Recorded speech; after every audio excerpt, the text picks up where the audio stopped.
else on the line that I know?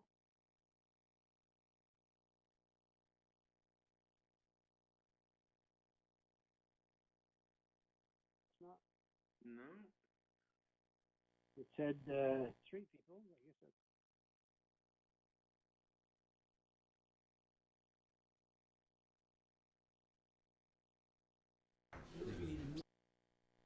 Just get it.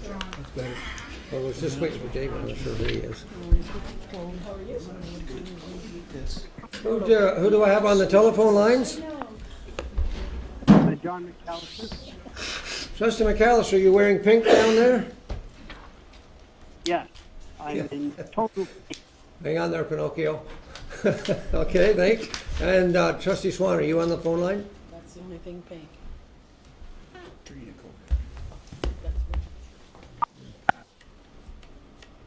Is Trustee Jacobs calling in too?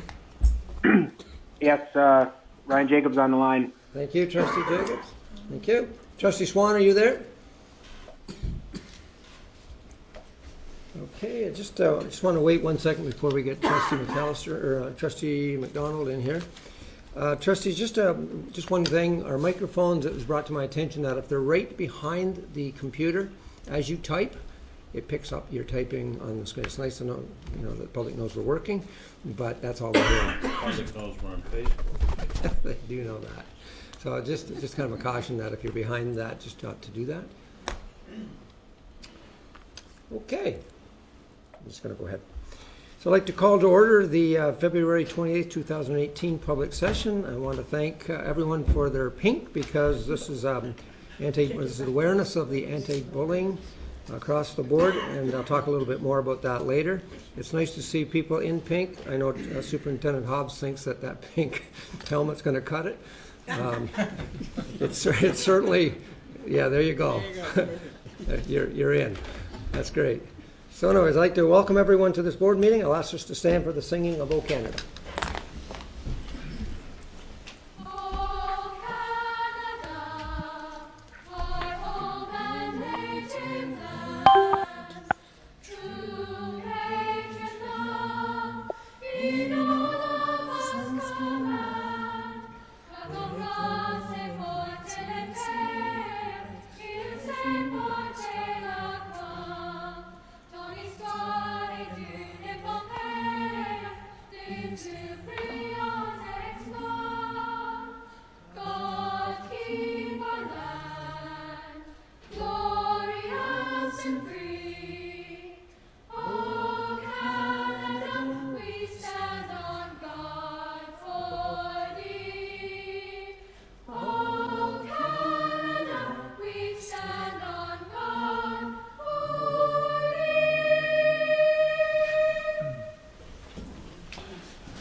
That was good for my voice. But, Not here.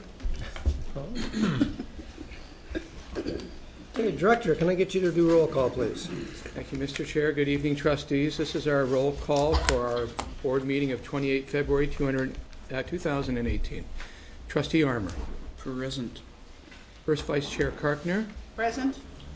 Trustee Cram. Present. Trustee Jacobs. Present. Trustee Wendy McPherson. Present. Trustee Bill McPherson. Present. Trustee McAllister.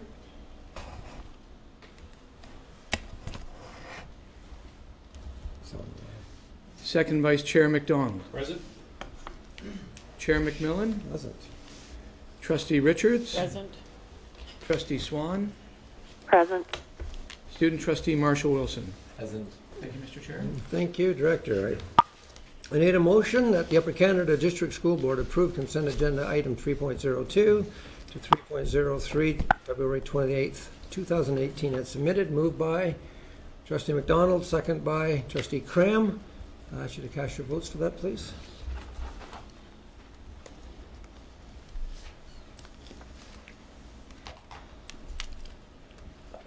I can't sign in for some reason. You're in favor, Trustee McPherson? Having some issues, but I'm in favor. Thank you. Thank you very much. Thank you. And Trustee McDonald, you're in favor? Yep, thank you. That carries. Do we have any conflict of interest declarations? Sorry.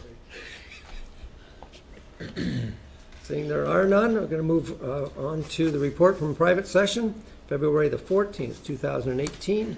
At its committee of the whole meeting in private session, February the 14th, 2018, 2 property matters were discussed and no recommendation was brought forward to the board.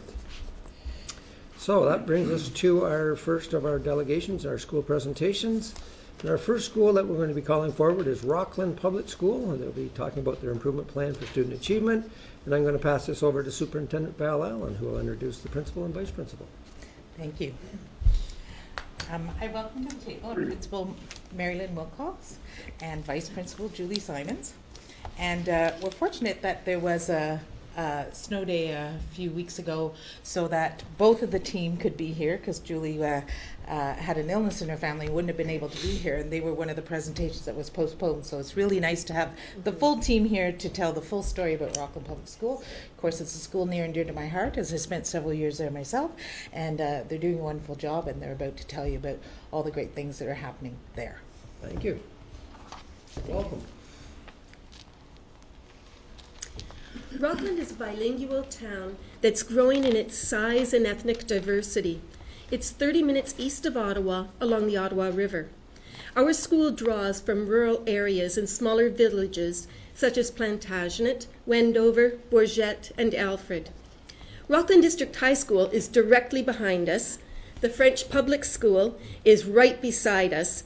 The French Catholic Elementary School is right across the road from us. And the English Catholic Elementary School is down the road a kilometre.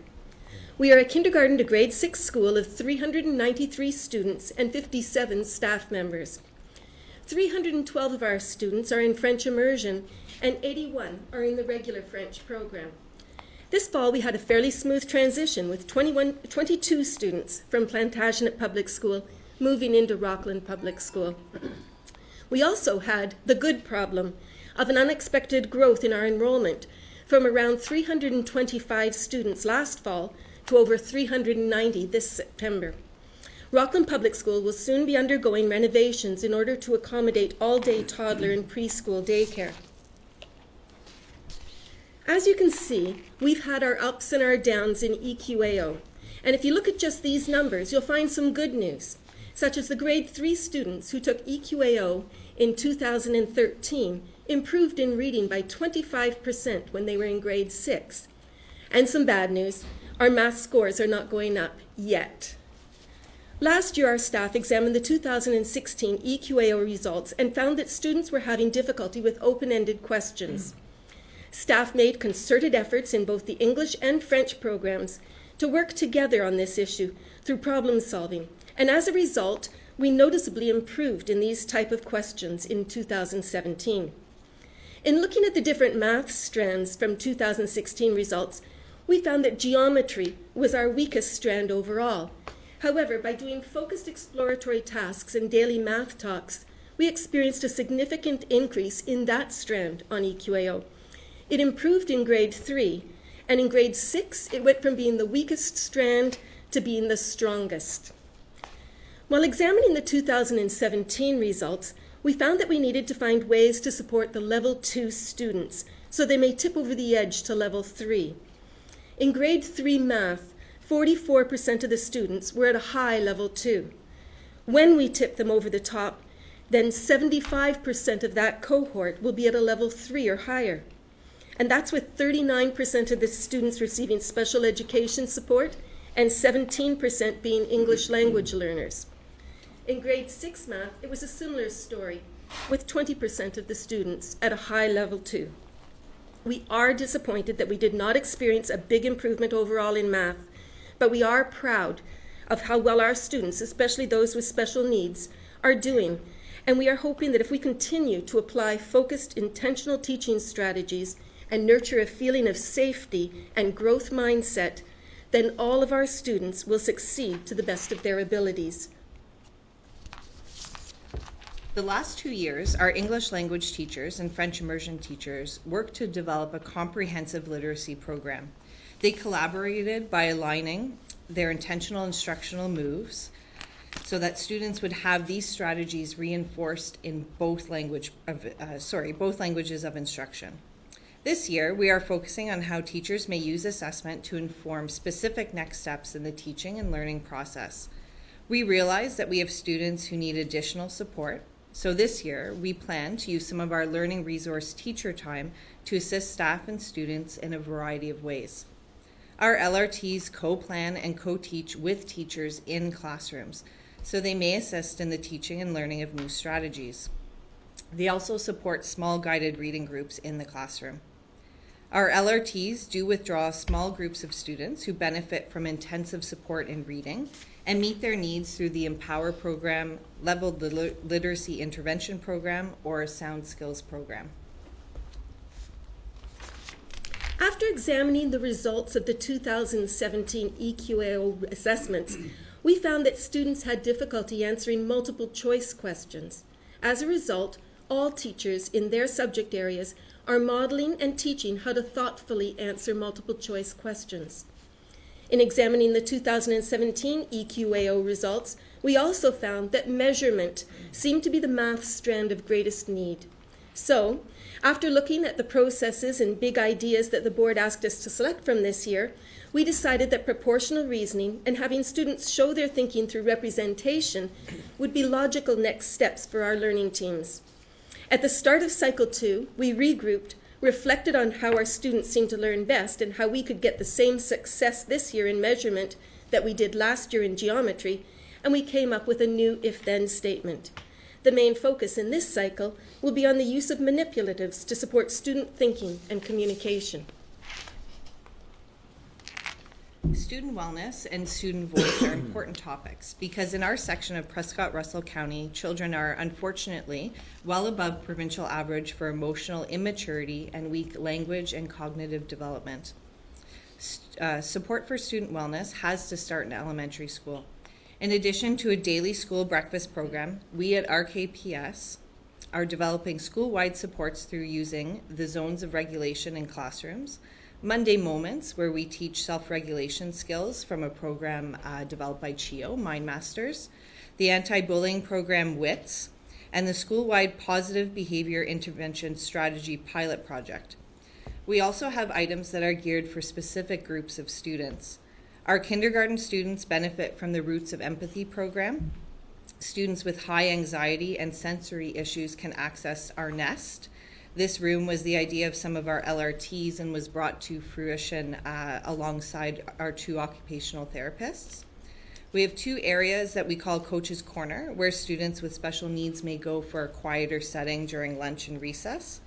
We also have the Art of Conversation, the Art of Play, a junior work skills group, a primary intervention group, character ed assemblies, and with the guidance of our student support partner, we have had other small groups that are focused on student needs as they relate to coping with peers, anxiety, and self-regulation. Student voice is also an important aspect in wellness. We have a student voice group, similar to student council, that brings ideas from their peers to the office and from there to other staff and students. The group makes suggestions on how we can make RKPS even better. From their ideas and those they present on behalf of their peers, we have had many new clubs, intramurals, activities, such as the talent show, spirit days, and fundraising events to support those in need in our community. We have also had more staff listen to students and take their learning outside. At Rockland Public School, we are dedicated to working as a team with parents and the community to develop the citizens of the future. We have successfully held parent events that focused on how parents can work with us to support their children in math, reading, and French. Our staff think outside the box to find ways to make learning real to our students. Hands-on science in our gardens and neighborhood forest, bringing in guest speakers to share their interests and careers, using math skills to plan and create cardboard boats that were rowed across the YMCA pool, and designing and building gingerbread houses while learning about math expectations in measurement are just a few. Our students also developed their reading, writing, oral communication, and 21st century thinking skills such as collaboration as they proudly participated in our Canada 150 year-long activity of 150 acts of kindness. This was promoted through public service announcements that were written and enacted by students and then broadcast on our local radio station, Jewel 92.5. Our grade 5-6 students were even given a private meeting at Rideau Hall with Governor General Johnston to share what we were doing as a part of UCDSB's Canada 150. Our school staff, students, and community make learning something that is real, enjoyable, and memory-making. Thank you. Thank you very much. I'm going to start off the comments and questions with your trustee, Trustee Karkner. Thank you, Chair, and thank you to Mary Lynn and Julie for bringing your presentation to the board table tonight. I'm very proud of Rockland School. You've had a couple of our Trustee Innovation Awards won by people at your school, and the calming room that was created, and also the work that Mr. Lamarand has done with the students, very creative and innovative and continuing, so it's sustainable as well. I do recall getting a message, email from a parent that wanted to bring their children to Rockland Public School recently. So I passed that message on to the principal, and she tells me that she's had her time with this family. I believe they're new Canadians or not in Canada for very long, but have been in Ottawa, but they're coming out to Rockland, and have they started? Or Yes, they did. They started on Monday. Great. So, want to hear more about Rockland Public School, and I feel very welcome when they welcome me into their school. So thank you for being here, and thank you for all you're doing for the students of Prescott Russell in the Rockland Clarence area. Thank you, Trustee Karkner. Do I have anyone on the telephone lines? Comment or question? Yes, Chair. Go ahead, Trustee McAllister.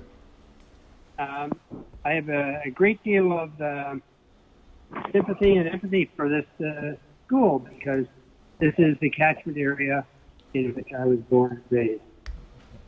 So I want to congratulate you on a very excellent program. I wanted to ask you about your quotation. I have here written on my notes, parents working with us. Could you elaborate a little bit more on that, please? Trustee McAllister, that was hard to hear what was you were asking. It kind of got mumbled out. It wasn't you mumbling, it was the phone line. Could you just repeat that again? Can you hear me now? I can hear you very clear now. All right. What I was saying is that I have a great deal of empathy and sympathy with this school because this is the catchment area in which I was born and raised. I wanted to ask the Mary Lynn and Julie with regard to the station parents working with us. Could you elaborate on that? Parents working, again, you started out good and then it mumbled up again. Parents working in... Parents working with us. Okay, thank you. Okay. We have a very active school council, and we meet regularly as well as one of our parents is a co-chair on the PIC committee. But the parents are all really interested in wanting their children to work, and so they want to know how best to do it. So we do things, teachers have like reading 101 groups where they invite parents into the class and they teach them some ways that they can help their students read at home. We have kindergarten parents who are invited to come into the classrooms and see and really experience what this inquiry thing is. So they get in there, they see their child working, they see what's up in the board. We have volunteers that come in and help support reading, as well as our lunch programs. We had parent nights. We had on math night where we divided up into kindergarten, primary, junior divisions, and the teachers planned and told them, this is how we teach math nowadays. It's not just procedure. And it gave them tips on how they could help support their children and better understand what's going on. We did similar things with literacy, and we did with French. Sometimes you have to invite parents with something that doesn't sound too academic. And for our French night, it was like an arts celebration. And what we did is we had visual arts all around the room at the gym, and we had music and drama being performed. But in between each performance, we had a video that had been created by teachers and students, and it was talking about how French worked. It talked about how we do the same thing in the French language as the English language, so it supports both programs. They talked about how parents can help them with their French homework even if they don't speak a lot of French. So we did those and couched them in the middle of these performances that are easier to get parents to come out to. So that's some of the things that we do with parents. Thank you. Thank you very much. Any other comments or questions? Wendy McPherson. Thank you, Chair. Yeah, thanks for your presentation. I guess it's just my frustration. We've been sitting here now for close to going on my 4th year, and I just wanted to ask, where are we? And maybe this is more something for our superintendent of special educations, but when we heard this presentation tonight, it all sounds like we've just started attacking math. And I guess where your method of attacking the math, is it just something we're starting, or is it something we're trying to improve upon with what you've already have something established that was working and you're just seeing it through, or are you trying something new? Like it's I just keep repeatedly see bad math problems, but I've been here for like 3 years now, and I'm trying to think we should be getting over the hump now. We start to see some improvement. How are we doing? I'm going to turn it over to the director, who I know is going to turn it over to Superintendent Allen. So we'll start. We're not passing you around, Trustee McPherson. I'll start with the director, and I know where he's going to turn the focus. Thank you, Mr. Chair. And I'd like to begin with a bit of a preface, which is to say, since the revised math curriculum came in 1997, there has been many, many runs at that document. What helps us a great deal is the assessment data that is provided to us. What's clear is that some of the concepts aren't being mastered at the age or grade when it was expected, and that sometimes creates a lag. Secondly, is that there has been ongoing support, and Superintendent Allen can speak to that in just a moment, because this isn't new. What is new is bringing schools together to work with individual teachers and the principal at the same time of being trained versus training one person. Or some years ago, and some of us in the room will remember this, about the train-the-trainer model, which was one person went away to get all that knowledge and then was expected to mobilize and transfer that knowledge to everybody and create the same experience. So I do think that the methodology has changed a great deal as well. And we are seeing results in different places as evidence of that. But let's ask Superintendent Allen to give you a bit more detail that's specific to our board and our school. So through you, Chair, we, as you see, the results that we see in the school presentations represent 5 years back from where we are now. And over the past 3 years, and is specifically focused over the last 2 years, is, as our principal and vice principal have shared, is the approach to that instruction in math and changing the whole perception of students' approaches to math. And you hear in the school presentations how schools are really analyzing where is it that our students are having difficulties. And when we as superintendents go into the classroom, we are seeing that change in instruction. We are seeing, if you watch our Twitter feeds and watch our Facebook pages, we see students engaged in the math and learning the concepts and not worried about the process so much anymore, but understanding the basic concept. In time, and we know that it's a slow-moving train, but when students start approaching that and they're getting that approach year after year, they are building their own confidence, and their approach to math is much broader. I would say many of this adults that go to that training, myself included, even say, wow, if I had this understanding when I was a student or a teacher, things might be different now. So we really are doing a big turn of a corner, and it takes time to see the overall results, but as evidenced tonight, strand by strand, we are seeing results. And more importantly, when we go into classrooms for visits, we're seeing the results and the changes on the students' desks. So. Thank you. Trustee Cram. Thank you, Chair. Just to follow up, Superintendent Allen or Director, if we take the EQAO concept of the cohorts, Right. and we look at when we started this new approach to the delivery of math, what year would we be in? Through you, Chair, we're in our 3rd year So- of the revised math strategy. Okay, so would it be fair to say that what we really need to look at is the scores in math 3 years from now as being the first real indication of whether we've improved or not? Would that be a fair assessment? And through you, Chair, we hope to see gradual improvements each year going forward. But a full swing, it's going to take time. Okay, thank you. Any other comments or questions? Telephone lines. Trustee Cartner.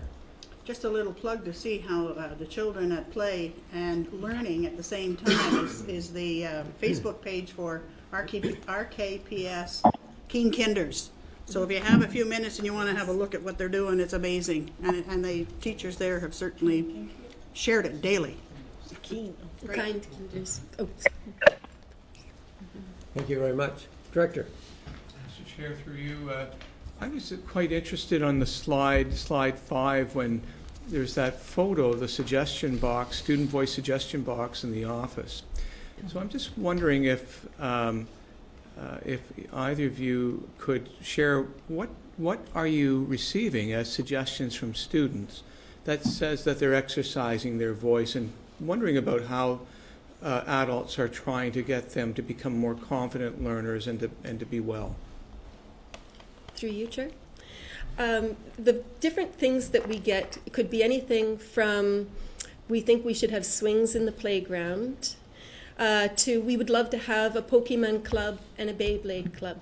And then we have our student voice, which is made up of it was supposed to be 3 grade 3s, 3 grade 4s, 3 5s, and 3 6s, but we've got 4 in a couple of grades because of ties. So they get together and they look at these different suggestions, and they're the ones who come up with the reasons why we should or should not. And then they go back to their peers and say, luckily for us, 2 years in a row, they have now told them that we can't have swings because it's too dangerous for our playground. But through their things, we do have a Beyblade club now. We do have a Pokemon club. We do have a gardening club. So some of the different things that way they do is what they normally put in. Are you thinking, Director, of having a suggestion box on your desk? Is that what you're saying? Yes, Mr. Chair, but the suggestions we couldn't bring to the board. I just wanted to say that why I think this is so remarkable is that we know that at the secondary school level, when we use the Tell Them For Me survey, we're walking through the approach of we asked, you said, and we did. And I think it's really important that students are getting an early sample of that kind of feedback and follow-up early in their years, because we do want to make sure that they're participatory in their school and they're telling us how that's working, and we want them to practice that skill early on in their lives, right? So, and not when they arrive in grade 7 to grade 12. So I do think that that's really important, and you know, we do wonder what students are thinking. You've created that opportunity to let that be known. Well, thank you. Well, on behalf of the board, do you have another question? You're just waving. You know, your street is an interesting street in Rockland, because it's almost that street is a showcase for almost everything that the province of Ontario has to offer in education. And what's nice to see is that not only is your school maintaining the enrollment that you are, but it's growing. And I think that speaks volumes to the program that you're delivering. So thank you very much for presenting tonight, and safe travels home. Thank you.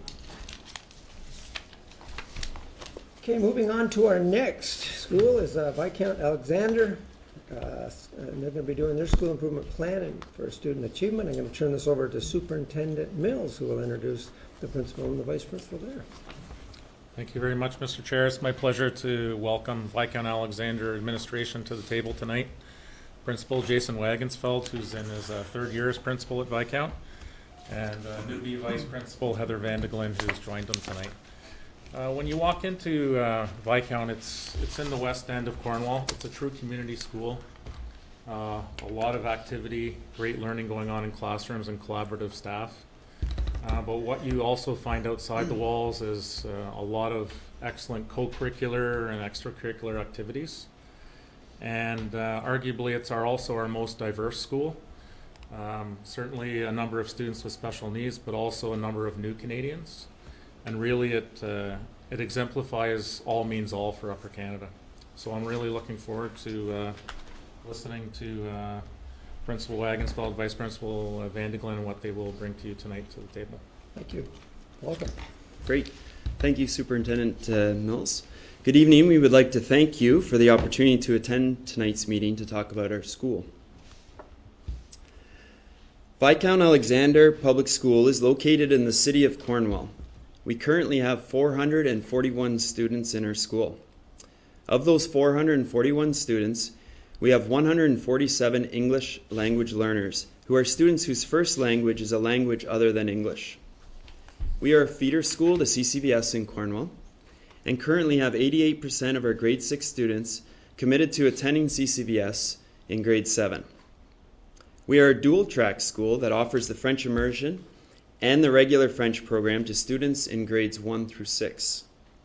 All of our kindergarten students are enrolled in the French immersion program, both in junior kindergarten as well as senior kindergarten.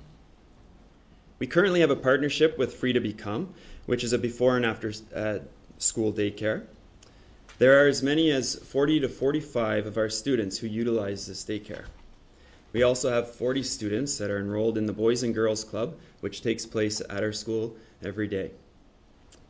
We are fortunate to have a specialized music teacher who teaches music to all of the students in our school, all 441 of them. And we also have a team of staff members who organize our musical performance, which takes place every second year. And this year's performance is Aladdin. Physical literacy is also very important to us at Viscount. Our physical literacy lead teacher runs our intramural program, organizes staff versus student games, and provides support to our physical education teachers. It's important to us that all students live healthy, active lives. At Viscount, we also have been teaching the students all about grit. Every month, our students participate in a grit challenge. These grit challenges are activities that require our students to demonstrate perseverance while completing the task. As you can see from our EQAO data, we have experienced a dip in our math results similar to that of the board in the province. We also recognize that there is a need to focus on reading, especially at the primary division. As we dug deeper into the EQAO data, we identified the need for our students to become better problem solvers in math and to build on our inferring skills in reading. As part of our strategy to improve our math skills, our learning resource teachers use an assessment tool called Key Math. And they do this in order to identify students that are struggling in number sense enumeration as well as problem solving. Our LRTs use the results to create math groups made up of students with similar abilities and then work with them in small group setting in order to improve their math skills. The LRTs and classroom teachers work closely together to monitor the students' progress. In preparation for EQAO, we have created a primary and junior EQAO planning team. The teams consist of our grade 3 teachers, our grade 6 teachers, and our LRTs. The goal of these planning teams is to share resources and strategies and to create a common planning calendar, which will then be shared with all of our staff. We are also planning to have all the grades participate in similar literacy and math activities during EQAO in order to help increase the literacy and math schools among our students. During EQAO, we have our students participate in physical fitness activities for 20 minutes before they begin writing in order to activate their bodies and their minds. Now I'm going to hand it over to Vice Principal Vandeglin to talk a little bit about literacy. Thank you, Jason. Using data from EQAO and student report cards, our literacy determined that students had difficulty reading for meaning. Specifically, it was obvious that their ability to infer needed much improvement. In our first cycle of inquiry, our if-then statement was, if we explicitly teach the who, what, where, and when of nonfiction texts, then students will improve in their ability to read for meaning. Results indicated that students struggled to answer these questions, as many of these questions required inferring. Consequently, we had to amend our second if-then statement to, if teachers explicitly teach the what of a nonfiction text, then students will have a better understanding of the main idea and then be able to begin to infer. Results are still indicating that students continue to struggle to find the main idea. This left us questioning whether teachers are employing this strategy cross-curricular, that is, finding the what of all texts. We felt that determining the main idea of an article is a foundational skill needed for higher level of thinking. Therefore, moving forward, we are asking staff to continue to ask their students what the main idea of a text is, with supporting details in all subjects rather than in only language. Our hope is that through daily exposure and practice, our students will become more proficient at determining the main idea across all subjects with supporting details of any text, either nonfiction or fiction. Thank you. As mentioned earlier, we have identified problem solving as an area of need for our students. As part of our math learning teams, we are using a problem solving tool that is divided into the following 4 quadrants: what they know, what they need to know, how to plan and show their work, and how to create their solution sentences when solving a problem. Our focus for the first cycle was the first quadrant, identifying what they know about the problem. All focus students completed a pretest with our LRTs. Our teachers then used a variety of questions to model how to identify what they know about the problem. And then the focus students were given a post-test. We discovered that 78% of our focus students scored the same or higher from the pretest to the post-test. We were pleased with the results and decided to move on to the second quadrant, identifying what they need to know in order to solve the problem. The teachers modeled this to their students again using a variety of problem-solving questions. The LRTs then completed the post-test with the focus students, and overall we found that approximately 70% of our focus students were able to successfully identify what they needed to know in order to solve the problem in front of them. Moving forward to our final cycle, we have decided that if we explicitly teach students how to plan and show their work, in addition to identifying what they know and what they need to know, then students will be more successful at solving math problems. Our Viscount staff believe strongly that creating a positive culture among students, staff, and the school community will help increase student achievement. If we create a culture where students want to come to school, staff want to come to work, and the community wants to be involved in the school, then together we can help students be at their best.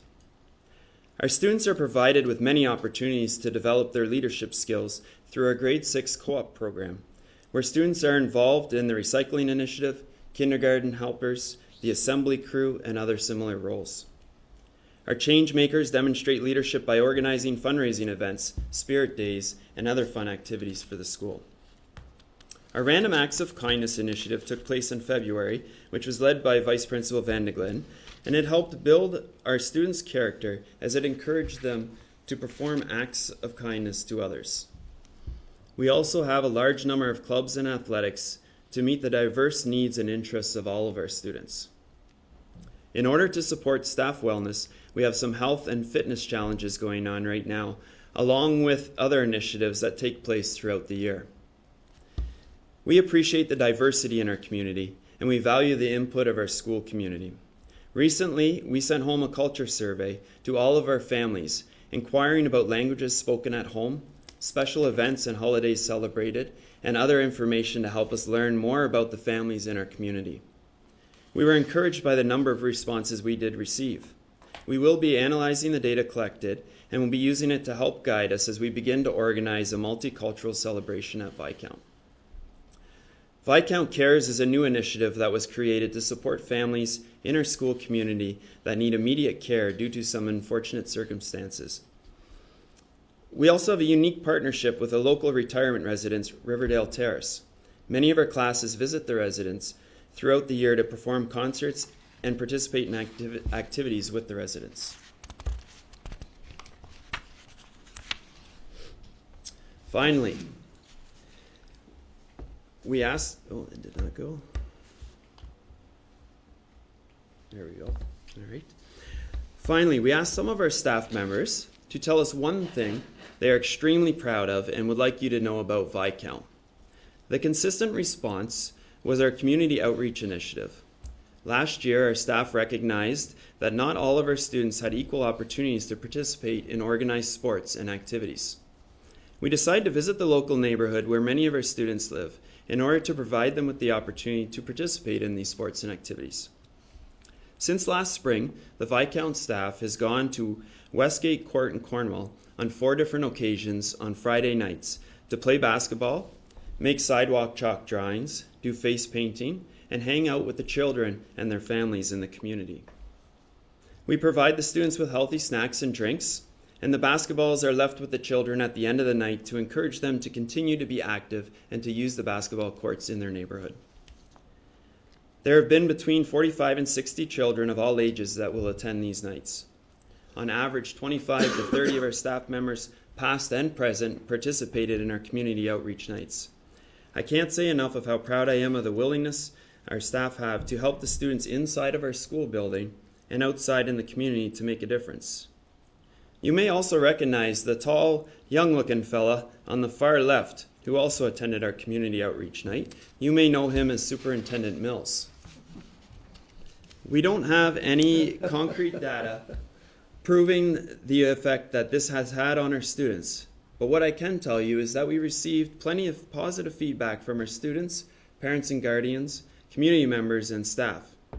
Shortly after our first community outreach night, one of the Viscount staff members couldn't believe how participating in this activity had positively changed her relationship with a student in her class. The staff of Viscount truly believes in supporting the whole child. Thank you for listening to our presentation. Thank you very much. I'm going to begin the comments and questions with your trustee, McDonald. Thank you. It's been a while since I've had the pleasure of having a school from Cornwall here, so I'm really happy to have both of you here representing Viscount. We have some history, the two individuals at the end of the table, one of us a little bit longer or more history than the other, but your time when you were both at CCVS, I can say that you made an impact on students there, and you continue to make an impact on students at Viscount. So I appreciate the work that you do day in and day out. I want to recognize the work that you do, and I don't want to lose sight of some of the academic side of things, but I do want to highlight on the last thing that you talked about, and I think it's an important piece for us to recognize. This is, you heard Principal Wagensville talk about this being on a Friday evening. This is staff giving up time on a Friday evening. You don't hear that very often.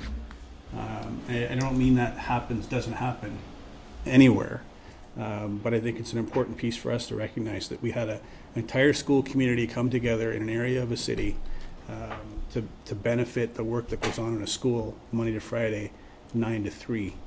This is Friday evening, so I think accolades to you and tremendous effort by you and the entire team to be able to do that and make those connections because it does pay dividends on Monday morning at 9 o'clock when those kids come back to the school. I think what it also does is it also helps dispel the myths or the stigmas maybe, because you see that the number of new Canadians that attend the school. And so we have a number of families in the city of Cornwall that sometimes they think school is that weird place. I trust you, I'm going to send you my child, but I'm not sure what I should ask or how I should approach things. If I have a concern, I don't have a concern.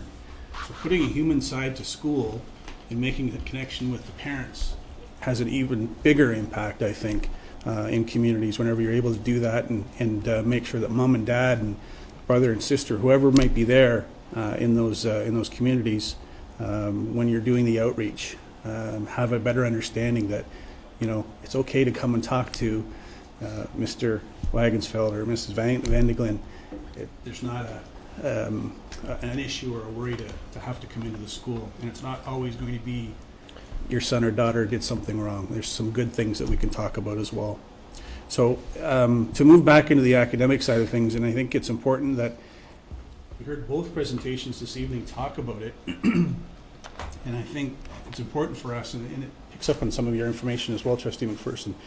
We use the if and then statements, and we think, well, we're not making progress. But when you heard both presentations this evening, there is progress being made from the process that we're using the if and then statements. You put something in place, it's being evaluated, there's a formative assessment that's being done, it's not working, let's change, let's move on to the next thing. And I think that's an important piece for us to recognize, is it doesn't always show up at the end of the year when we do EQAO testing, and we all talk about there's more to school than EQAO. And it's important for us to highlight the work that schools do on a regular basis around this effort and the strategies that we use to make sure that little Johnny and Sally are moving towards the end of their academic life with success. And it doesn't show on EQAO necessarily. We have success because we are trying strategies on a regular basis to make sure that we're meeting their needs and adjusting as we need to. It's continuous improvement. It's the work that we do as educators, as school boards, to make sure that we meet the needs of kids. And I think that's important for us to highlight the tremendous work that these two schools did tonight and all of our schools do on a regular basis to do that. So I've continued to talk and not given you an opportunity to ask or answer any questions, but when you have set out around this outreach project at Westgate, what's the impact that you've seen with other neighborhoods? We've had this discussion before, so what's the dilemma that it's created for you around that? Through you, Chair. I guess what we're referring to here is that the other communities in the school all want us to do the same thing in their community. So they want us to bring this outreach night to them as well in their communities, and that's something that we have talked about doing.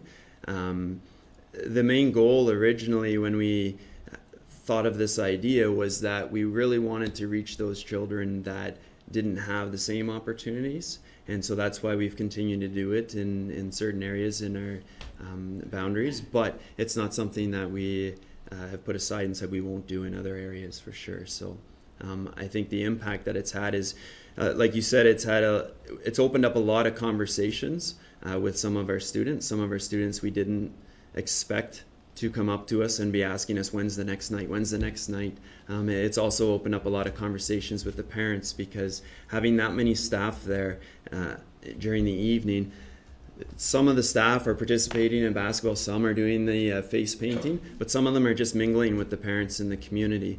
And not all of the parents or the children that are there are from Upper Canada District School Board or from Viscount. So that was also interesting, something that we didn't necessarily expect, but hope that answers your question. And just one final comment for you.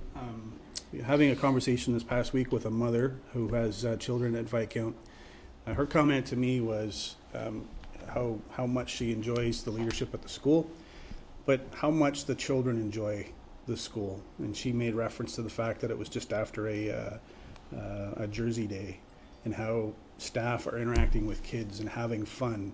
And it's not that situation where, students are doing their thing and staff are on the other side doing their thing. And I think that's an important piece, is that you really have something unique, and I think it's a special thing at Viscount that you've created, and I appreciate the work that you continue to do and all the efforts to help kids in the Viscount area. I appreciate that. Thank you. Thank you very much. Just before I go to the next question, there was one thought that came to my mind. A few of us are teachers at the table, and we recognize that EQAO is one part of the puzzle, but usually a teacher triangulates their data. And it's what a teacher sees on an ongoing basis and report card marks. And we're only seeing EQAO, and the growth may well be there. It's just not being measured on that one particular test. But what a teacher sees every day could be significant growth. It's just not being measured in one particular way. So it's there. And so if we just look at one set of data, keep in mind there's other measurements that teachers use in the school, and the principals see it every day. Teachers see it on an ongoing basis. Sometimes just a change of an attitude, which is so important. So there's a lot of things that happen. Okay, I don't normally have comments or questions, so I threw that in just because I wanted to. Comments or questions? I can open it up. Trustee Wendy McPherson. I'm sorry that it's you guys that are here tonight to take this, but yeah, I got a bone to pick. And if we go to the slide with the EQAO stuff, and I wanted to just say, and maybe I'm looking at it wrong, but if I look at the junior, the 2016-17, that grade 6 class would have done an EQAO in 2013-14. Am I doing that right? Okay. So then they were 61 3 years ago. And now they're at 31. And we've been working at this for 3 years. We've been going at it for 3 years. Is it possible that perhaps at this particular school, because they have English as a second language students or what have you, that there may be some stuff that's going on there? I understood there is 20% that we can sort of say that doesn't have to necessarily be there. But this has me concerned. They were strong and they've gotten weaker. I'm going to stop you there and let the director pick. Okay. Mr. Chair, through you, and I'll start, and then perhaps Superintendent Mills or Superintendent Allen would like to comment as well. If it was the same type of learning in grade 3 as it was in grade 6, then I think that would be a very reasonable expectation to have. So the learning changes. That's the first thing that we always have to be mindful of. The second thing is that the degree of independence in which we ask students to work and show their learning also increases. One of the greatest differences between primary programs and junior division programs is the amount of independence that we ask students to be able to come to the answer and show that. The last piece, and it came from a presentation that Superintendent Allen, Superintendent Barrett, and Principal Corleone provided to trustees last fall, was we have two really different types of learning experiences that we capture. Day to day, as you just heard the chair mention and that you've heard in tonight's presentation, which allows students to get feedback and try it again. And then we have single event kinds of learning. An EQAO assessment would be that as well. We have to all agree that in education we have changed what learning's about to help give active feedback, help students adjust their thinking, and then to give it another try. And with that feedback and giving it another try, that they get closer to what would be an answer that would make sense. In one event assessments or evaluations, there is only one opportunity. And what I do think is very difficult for our students is to adjust to that experience when more of their experience from K to 12 is about working with groups. One of our Cornwall schools last year, secondary school, mentioned how they used a turn and talk strategy before they began doing their grade 9 math learning in the day. Question of the day, turn and talk, and then present your ideas. That's not part of a formal assessment like a provincial assessment or an exam or a test. So I think echo a lot what the chair just mentioned a moment ago, that there are two different experiences that are being benchmarked.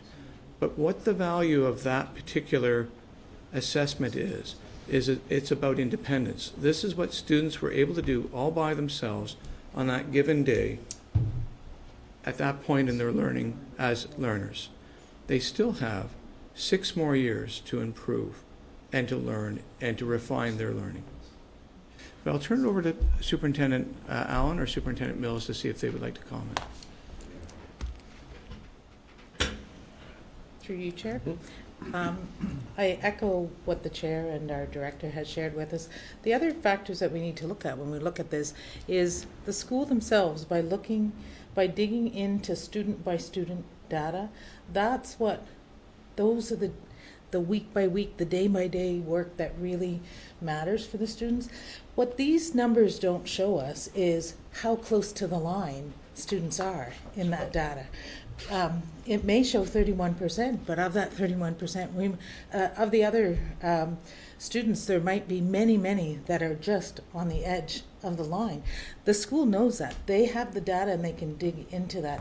And I think through our cycles of inquiry, as Trustee McDonald was sharing, we are really looking at the strategies and the skills. And what we've shown over the past 3 years is that schools are not just taking the numbers, and we are now taking this along with, as you mentioned, report card marks, pre and post tests within the classroom, and really saying how are our students performing, and what are they doing to perform that, and working at it piece by piece.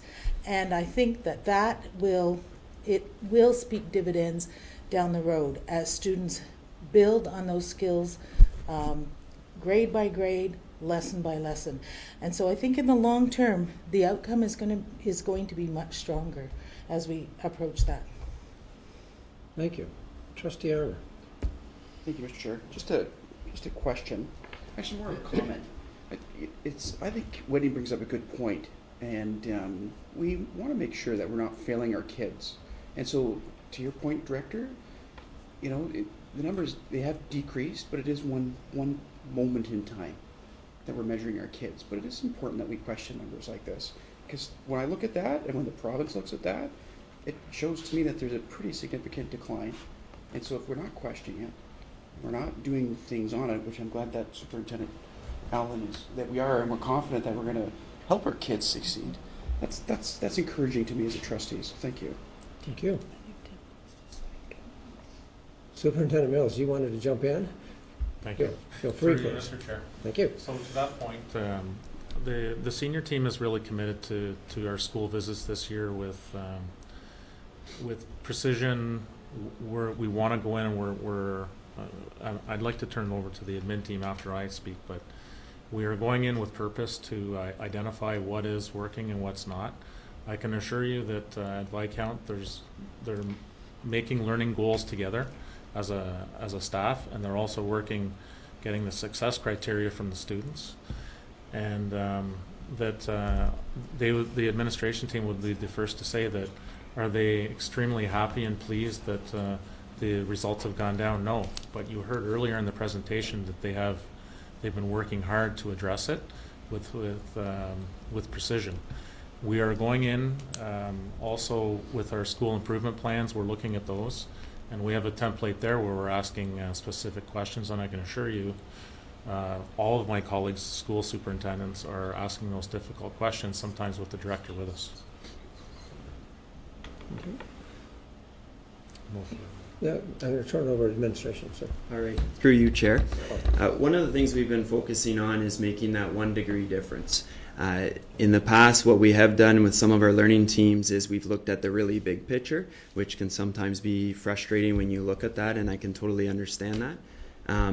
But one of the things we're focusing on is making that 1 degree difference with each child. And that has allowed us to focus on the children as individuals, but not the number. If I can mention one other thing that we found out through the cultural survey that we sent out, one of the things we found out about that was that we have students in our school, Muslim students in our school, who celebrate Ramadan. That happens from the middle of May to the middle of June, right during EQAO time. So from that cultural survey, we went and we asked our grade 6 students that we knew were Muslim, and we asked them how many of them celebrated Ramadan.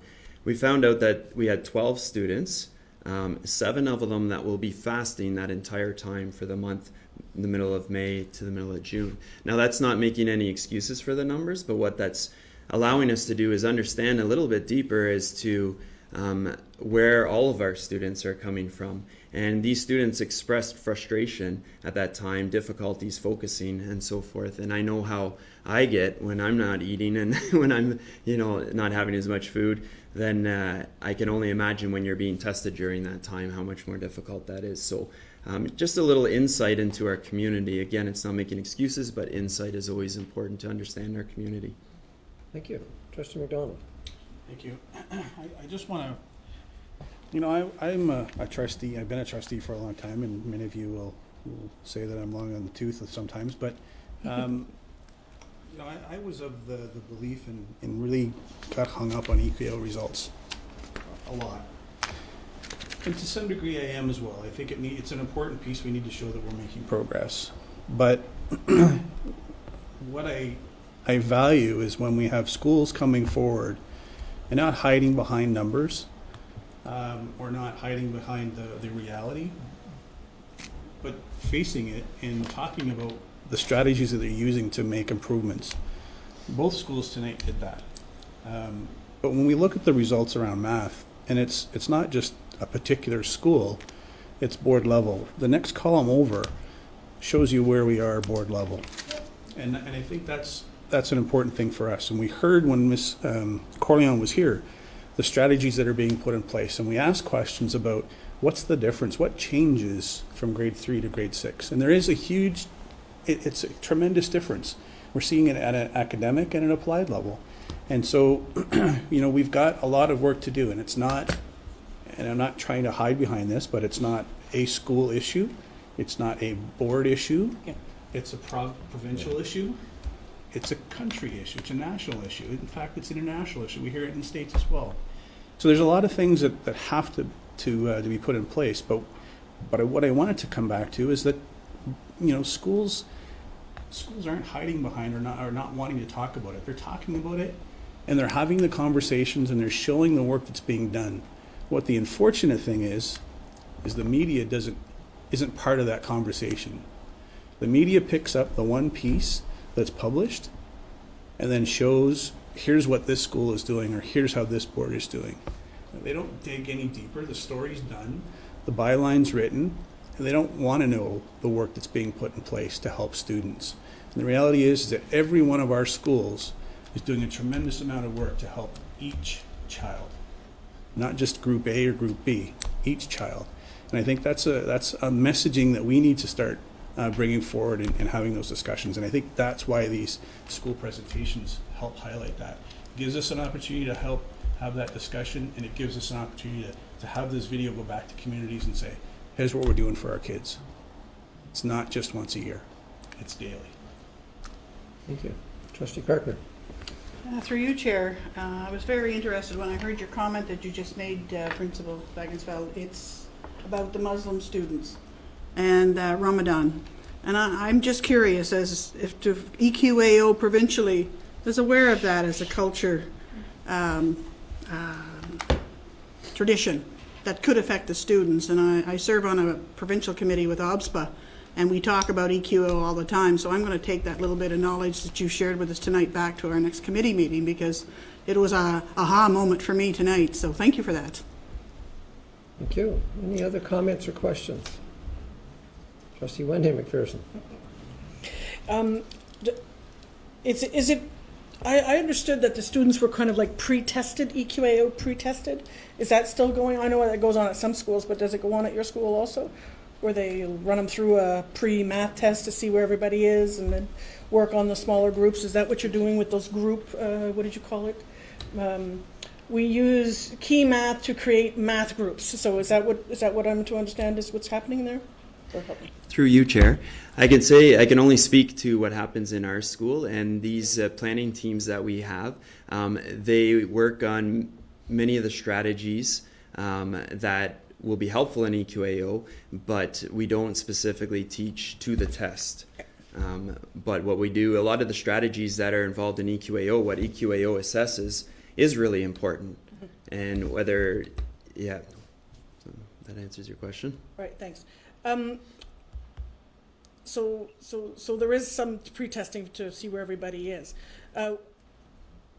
You talked, Tim, about you're going to be doing in the future a report on what's working and what's not, and when do you think we would see that as trustees? Through you, Mr. Chair. It's not a report. We do scheduled visits as senior staff. It happens all the time? It happens all the time.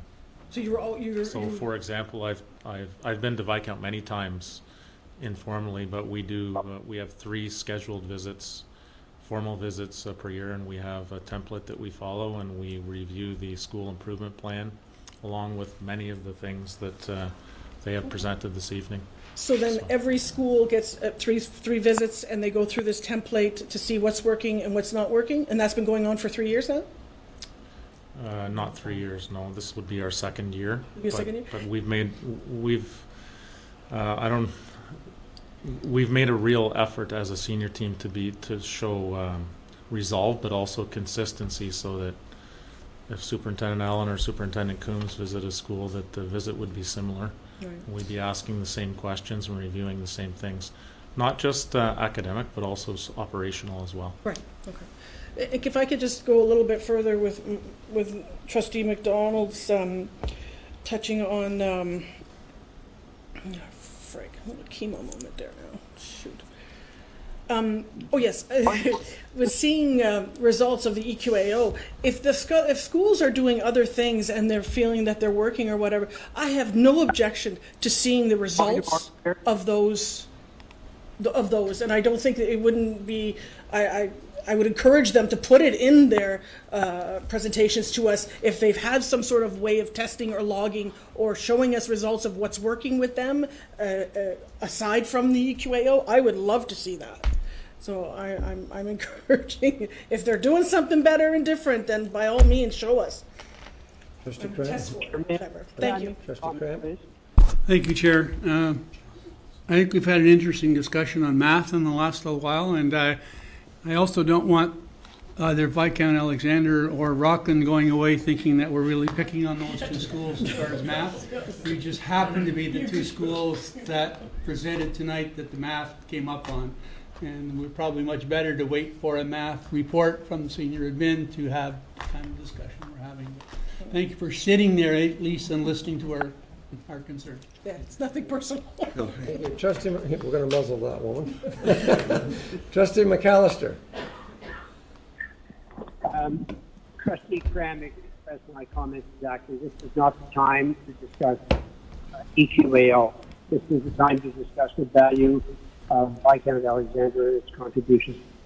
Thank you very much, Trustee McAllister. Oh. Nobody. Good. I don't mean good.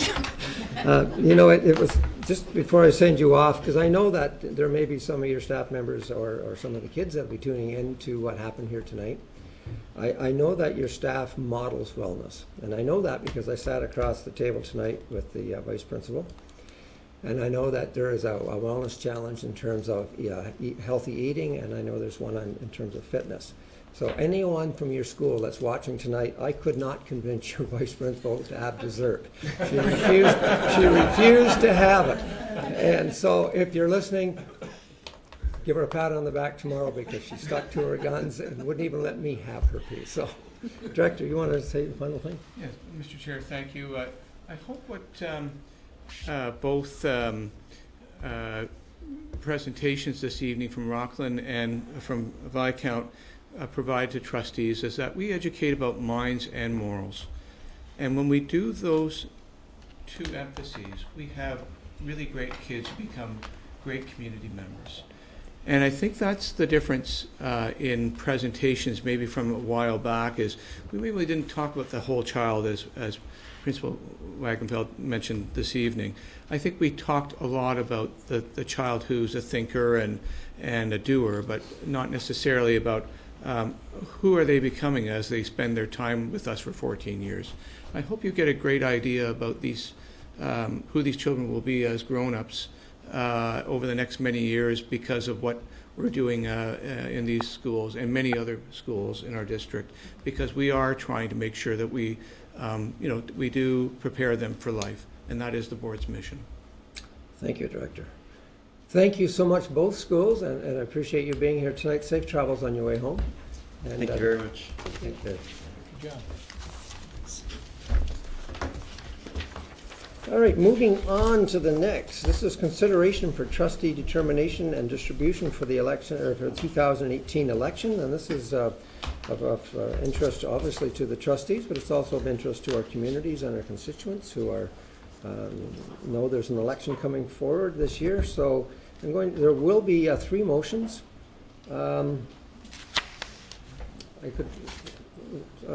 Superintendent Dawes, would it be better to take each motion individually or look at them all at once? Through you, Chair, I think individually would be Individually, fine. okay, I'll just wait until I get my trustees back in here.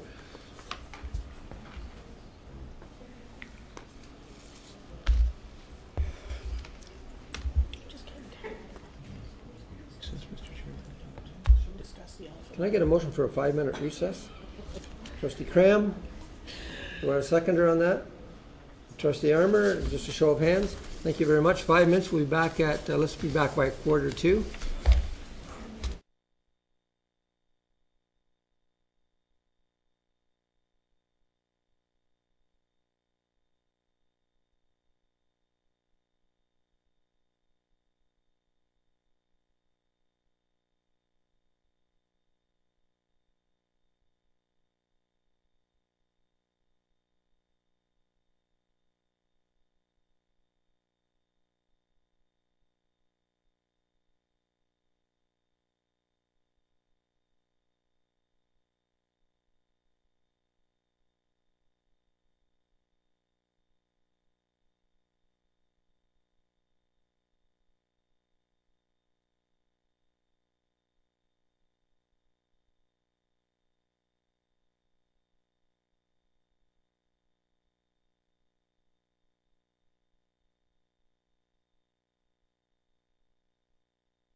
Okay, can I get the phone lines back on, please? Okay, phone lines and everything's open here. Thank you, trustees and senior team. Thank you very much. So we're looking at Superintendent Dawes is going to take us through a district alignment, or no, he's not going to take us through district. He's going to take us through trustee determination of distribution for the 2018 election. No more 5-minute breaks for me. And there are 3 motions. We're going to take them each as individual motions. So we'll start with the first, and then I'll have Superintendent Dawes go from there. So the first motion is that the Upper Canada District School Board approve the designation of 10 trustees for the 2018 election in accordance with the trustee determination provided as Appendix A. So I'm going to open that up. I need a mover and a seconder for that. Trustee McDonald, Trustee Karkner. And I'm going to turn that over to Superintendent Dawes. Thank you, Chair. So as you've suggested, leading into a general election, it's a responsibility for school boards through the Education Act to provide to the Ministry of Education what's called a D&D report. D&D stands for Trustee Determination and Distribution. And just as a reminder and a good reference for this information is through the Ministry of Education's Trustee Determination Distribution Guide for 2018, which is available through the board's website. So as you've suggested, there are 3 key items that boards are required to pass resolution on before forwarding this information to the Ministry of Education. And one of them is, in fact, the number of trustee positions for the election. Again, second one is whether or not the board wants to deem any particular areas as low population areas, and then the ward arrangements or distribution of elected trustees. So as you've suggested, a key part to this is, of course, trustee determination. Trustee determination is really a reference to the number of trustees that was in place for the previous election accounted for by the potential for population increase.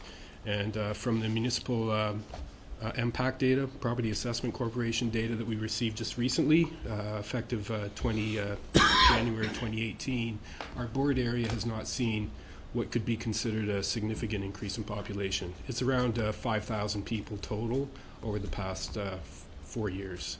So that in turn has not warranted, through the calculations that's available now online through this process, an increase in the number of trustees. Thus, the determination report of this is based on an allocation of 10 trustees for the 2018 election. Okay, so the motion is on the table right now to address that particular part of the presentation. Are there any comments and questions on that? Trustee Wendy McPherson. And I know I did this wrong, but when I look at box 11, the question in box 11, and I don't have my computer with me right now, it's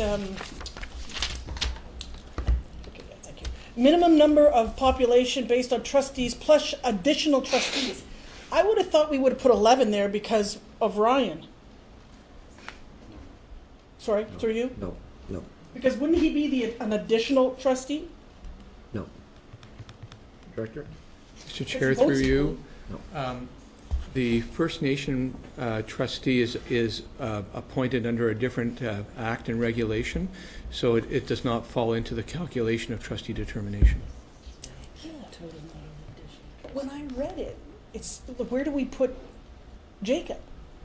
He's under a different act. He's a part of our board, but he doesn't fall in terms of what we're dealing with right now. All right, so in this, okay, so it's just not really brought up to date with Indigenous. Okay, thank you, sorry. Okay, thank you. Any other comments or questions? Okay, so I have a motion on the floor, moved by Trustee McDonald, seconded by Trustee Karkner, that the Upper Canada District School Board approve the designation of 10 trustees for the 2018 election in accordance with the trustee determination provided as Appendix A. Cast your votes, please. I'm in favor. Thank you. I'm in favor. I lost it. And Trustee Jacobs, are you there? Yes. Thank you very much. That carries. Okay, the second motion, I need a mover and a seconder, that the Upper Canada District School Board refrain from designating any municipality as a low population for the purpose of the 2018 election. Moved by Trustee Bill McPherson, seconded by Trustee McDonald. And I'll turn this over to Superintendent Dawes. Thank you, Chair. Maybe again, just a bit of background information leading up to this particular motion, if that's okay. So we now move to the distribution part of the D&D report. And again, distribution relates to how the trustees are allocated across the jurisdiction of the board to account for populations as broken down by specific ward areas, which are grouped together by municipalities. And the mathematical calculation, if I could, to develop electoral quotients is taking the electoral group population by ward and multiplying that by the total number of trustees. So in this case, any particular electoral group population would be multiplied by 10, because there's 10 trustees for the Upper Canada Board area, and then that's divided by the total electoral group population. So the total electoral group population for the Upper Canada District School Board in 2018 is 209,609. So that's how the electoral quotients are calculated for each grouped area. So prior to getting into the actual breakdown of the ward areas itself, it's necessary for a board to determine whether or not it wants to identify any particular municipalities as low population areas. This is really a designation through the process that's quite specific, I think, to rural and remote boards, where there's very, very sparsely populated areas. And the reason for this is it's a kind of a special way of doing a calculation of the electoral quotient that removes that particular geographical area from the other areas so that it increases the trustee representation for those remaining areas. Really, the population distribution across the Upper Canada District School Board is not such that it would require any consideration by the trustees to determine any area as low population. The board has not done that in the past, and I don't believe it would be necessary for this particular election either. Thank you, Superintendent Dawes. I'm going to open it up to comments or questions.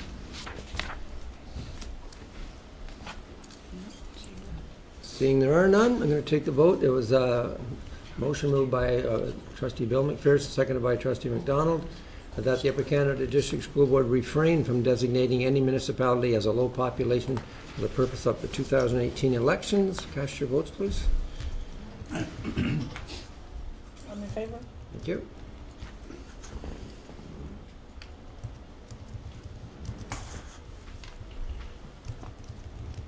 I'm in favor. Thank you. And that carries. Thank you very much.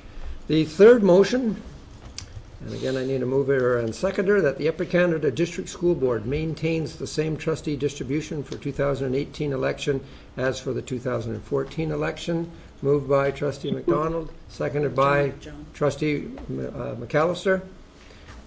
And again, over to Superintendent Dawes. Thank you, Chair.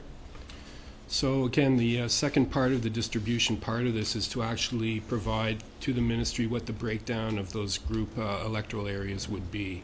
And so for the purposes of trustees, what we've done is arranged the groups by ward based on current ward structures.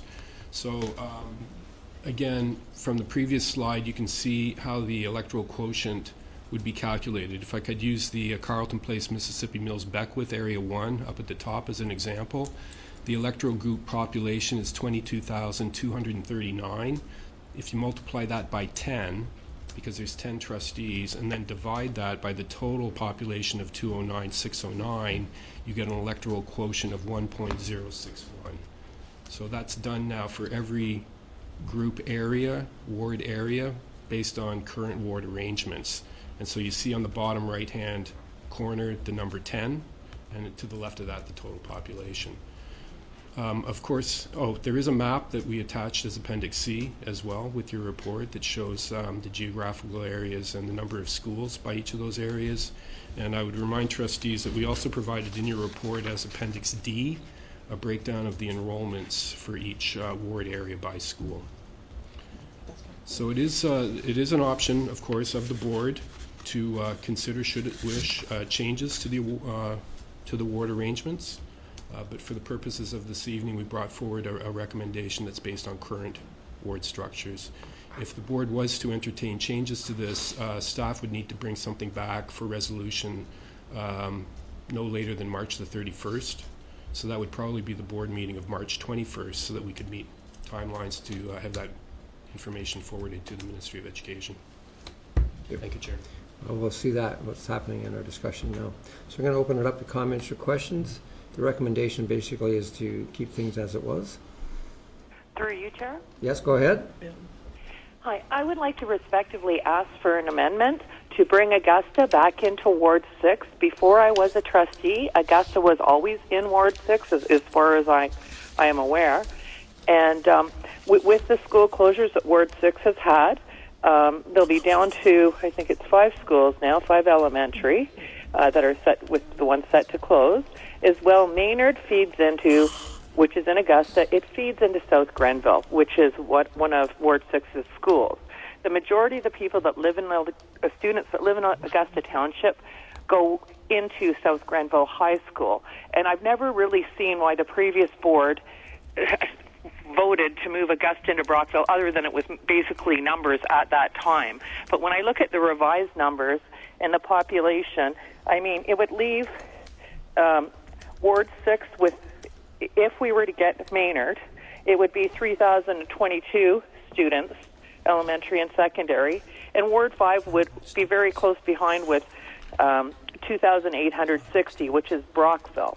The majority of the people in Augusta Township, it's rural, and most of them work, play in Edwardsburg Cardinal or Augusta, the children do. And I just think the fit is better going into South Grenville. I field many calls on Maynard School. I know I share them with Chair McMillan if they're very serious ones, but the majority I just deal with because usually they have to do with South Grenville, and which I'm the trustee for. But the calls I do get from this area, and I'm just respectfully asking if we could move Augusta back into Ward 6 where it was 2 terms ago. Okay, well, to begin with, Trustee Swan, we're not talking about students so much in this. To have that amendment, we'd have to have a motion. Are you putting a motion forward? You would need a mover and a seconder? I would like to put a motion forward. Now, do I have to put the motion forward to bring this back with a new report, or just to move Ward 6? We would make the amendment motion right now and deal with it at this moment. I would second that motion, please. Pardon me?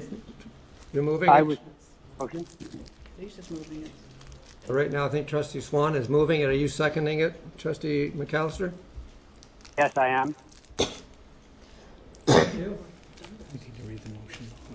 I need to hear, Trustee Swan, what is the motion? Can you read it out to us, please? That Augusta Township be moved into Ward 6. Okay, and that is moved by Trustee Swan, seconded by Trustee McAllister. So we have a For the motion. upcoming election, I should add. Thank you. We have a motion on the floor. Do we have any comments or discussion on this? Trustee Armour? Just perhaps Trustee Swan can explain her reasoning, just the reasons why. Well, I think she did. Just for fielding calls? Is that why? Am I reading the whole reason for this? Through you, Chair? Yes, Trustee Swan. Maybe clarifications. The majority of the students in Augusta Township go to South Grenville High School, which is in Ward 6. Okay. And it's a large majority. They have to go cross-boundary if they go into Brockville. Trustee Cram. Thank you, Chair. Just a question perhaps to Superintendent Dawes. Because we're talking about electoral population rather than students. If we move Augusta out of 5 and into 6, how does that change the population distribution? Through you, Chair, you may have noticed the Ministry of Education now has provided for school boards an online calculator tool. I would probably feel more comfortable coming back, if necessary, with a precise answer on that based on that calculation method, as opposed to estimating based on the information I have before me at the moment. Thank you. Trustee Follow up then, Chair, is our next board meeting on March 7th, which is next Wednesday? Would the Chair entertain a motion to refer that amendment to next week, we refer the whole motion to next week in order to get No, first we'd have to vote on that. We do have the one motion on the floor. If you bring in another one, then we have. There's already two. There's two motions on the floor. Can't have a third one, sorry. Well, can't Lisa vote to amend it? That vote is on the floor. So we have two on the floor. We can't have a third. Well, actually, that's right. So we can't have a third. So, Trustee Bill McPherson. The population numbers, they are based upon overall Can't do that population. now. They are nothing to do with, in my ward, let's for instance say 20,505 public school supporters. That is the overall population regardless of which system they support. Am I correct in that assumption, through the chair? That is true, Chair. Thank you. Thank you. Okay. Are there any other comments or questions? Trustee McDonald? I just want to clarify, were you asking if this is general population? Yeah. Or public school supporters? That's right. This is based on public school supporters. Oh, my apologies. Is it public school supporters or is it general population? My apologies, Chair. Thank you for pointing that out. Yeah, English public board supporters. My apologies. Yes, Thank you. Are there any other comments or questions? Trustee Wendy McPherson. Can we have that right away? Is it too difficult to look it up on the computer and ask it now? Yeah, that'd be a challenge. And it's not, it's, right now, that motion can't come forward. Okay, so we have an amendment to the motion. We'll deal with that first. It's the amendment that and this is moved by Trustee Swan, seconded by Trustee McAllister. The Upper Canada District School Board revise its trustee ward such that Augusta Township be included into Ward 6 for the 2018 election. I'll ask you to cast your votes, please.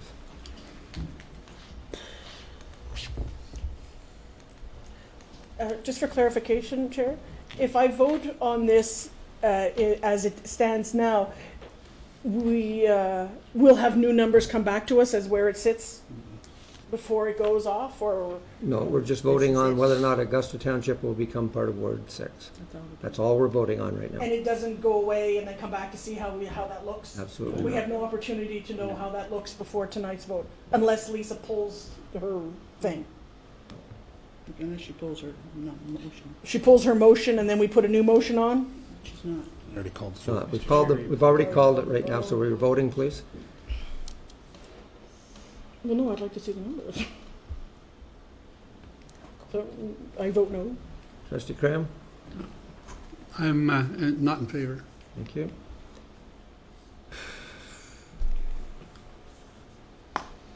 It's a 5-5 vote.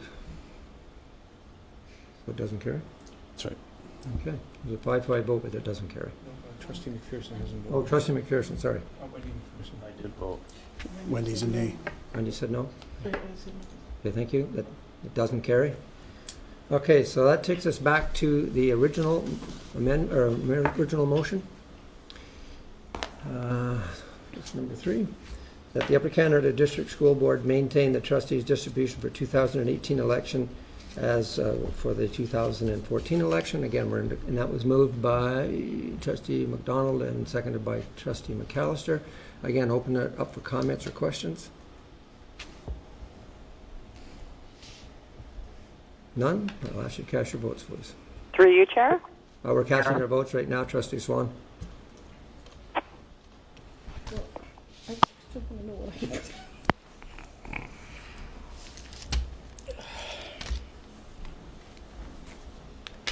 So when do I make a motion for it to come back? It's not coming back, Trustee Swan.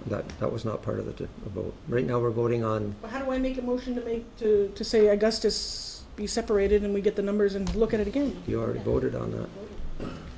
Well, no, I didn't vote on it. That was Lisa's. I want to have one of my own. How do I do that? Trustee Swan, right now this carries. Motion 3 is carried.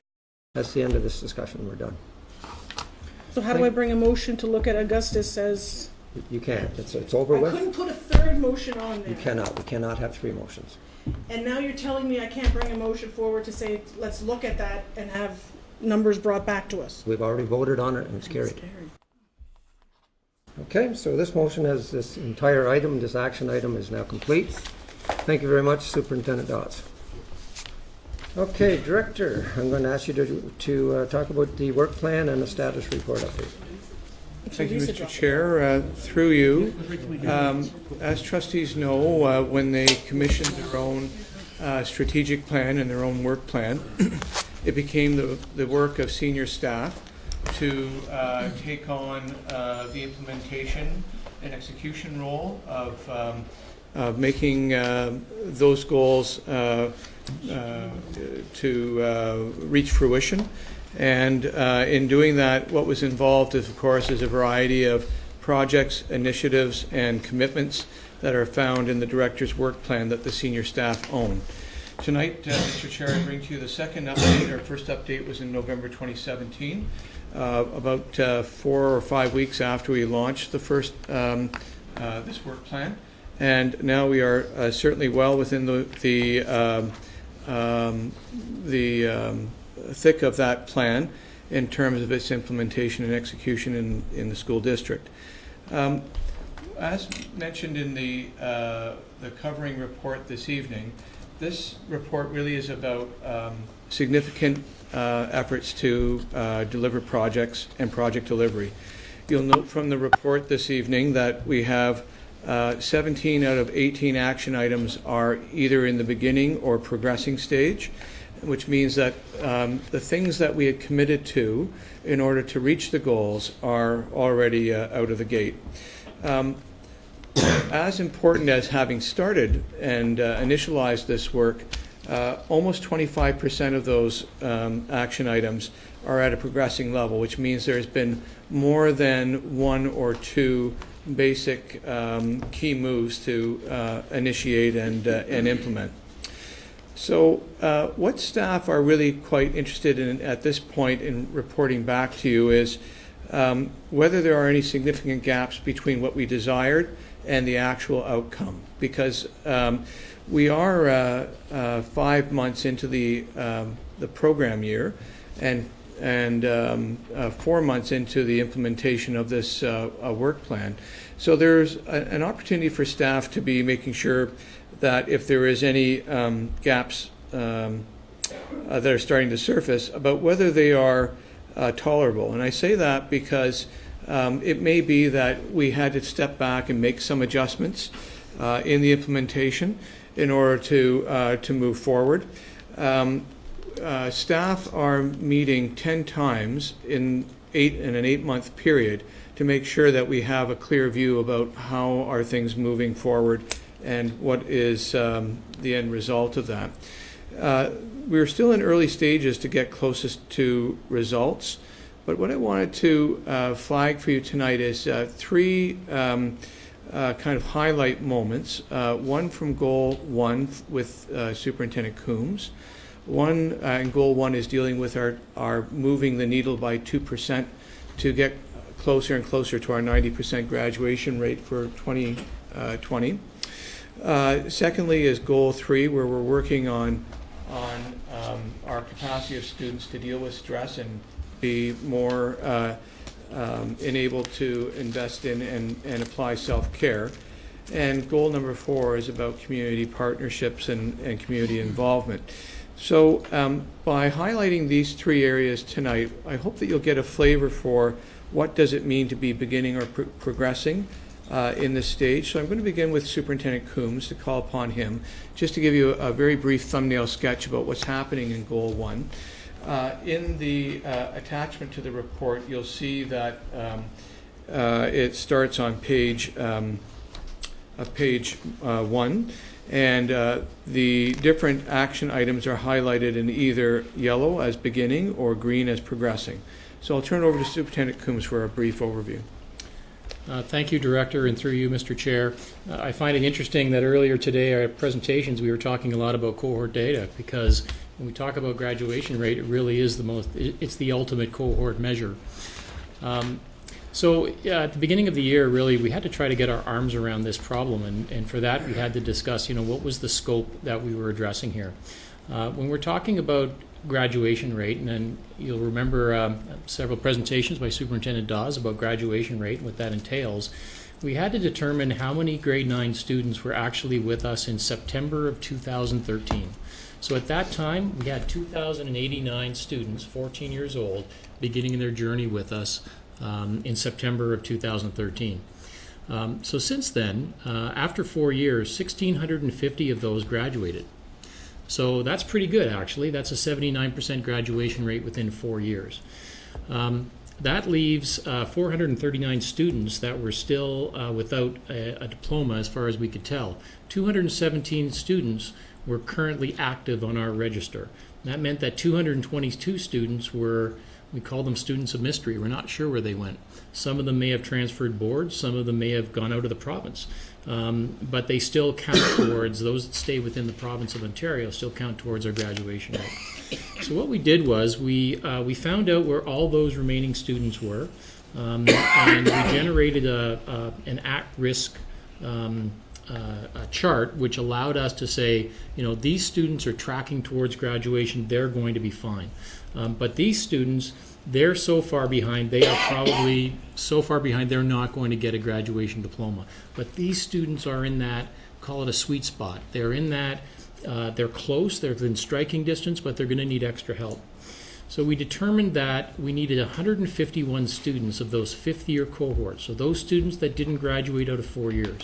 We need 151 of them to graduate to safely get 86%, which would be the 2% increase.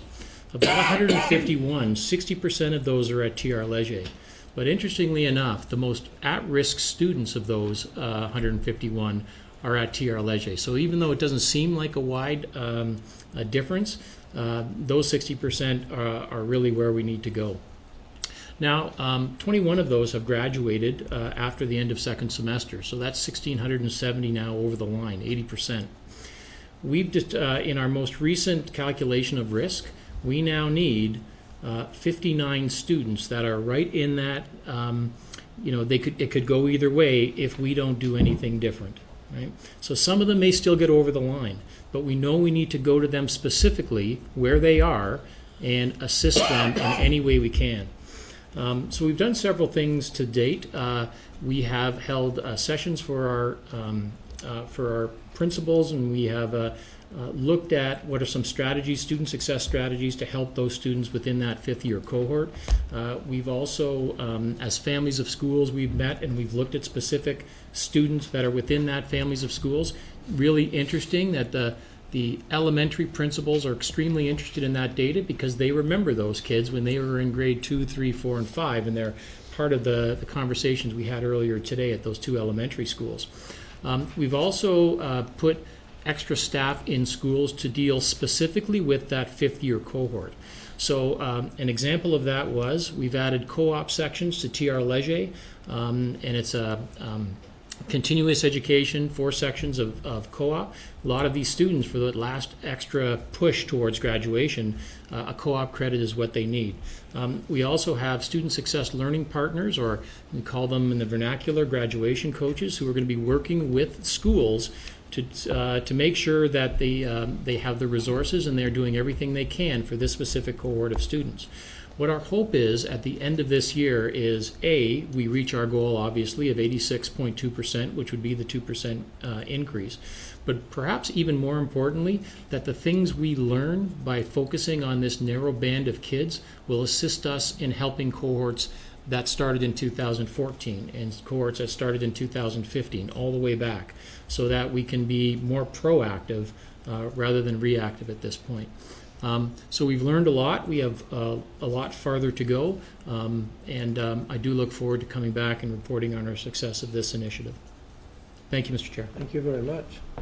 So, Mr. Chair, our second highlight is about goal number 3, where we're talking about student culture and self-care. So I'm going to ask Superintendent Allen if she would just speak briefly about Goal 3, Action 1, that is specific to building wellness goals in our schools. Through you, Chair. The goal of Goal 3 is to increase students' ability to deal with stress. And that goal intersects directly with the director's work plan as well as their board mental health plan. So we've done a lot of training in professional development and training with school teams as well as with the principals. And the idea around the mental health plan is that schools are planning for sustainable practices that increase well-being and mental health. And part of the goal to reach that is to have each school have their own wellness goal.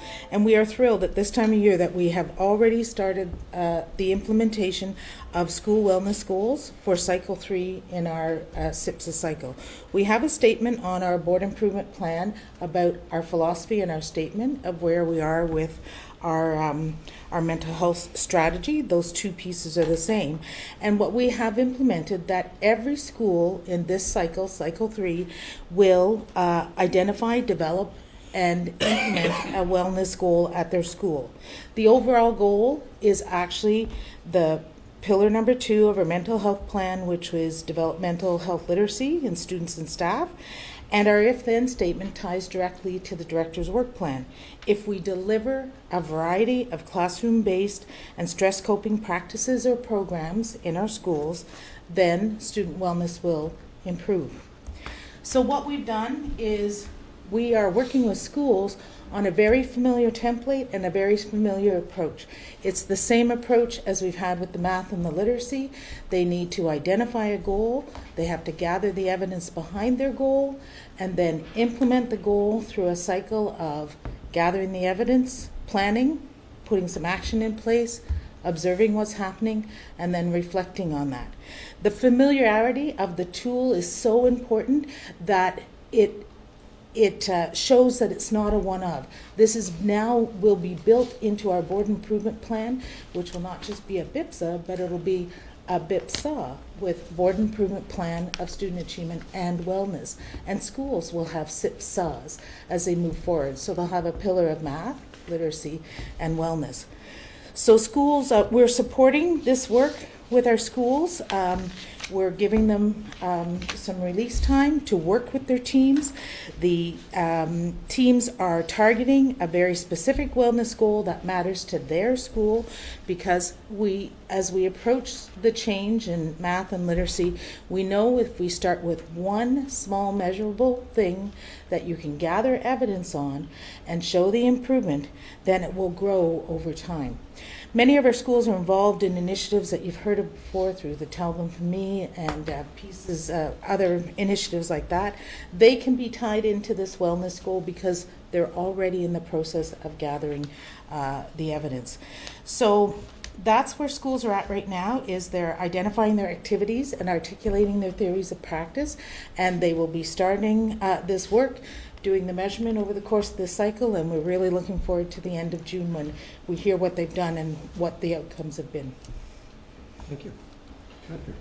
Mr. Chair, I just wanted to wrap up the presentation before there may be some questions or comments about Goal 4, Action 4, which is about strengthening collaboration and consultation between UCDSB leaders, local agencies, business leaders, through more frequent dialogue over this year.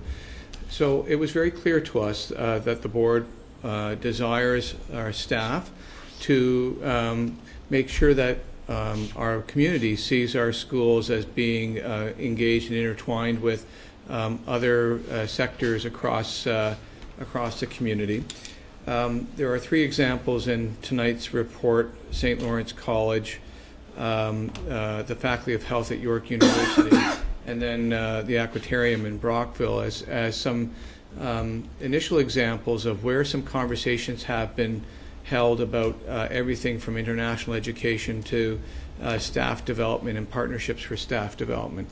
So I think it's going to honor what the board had in mind.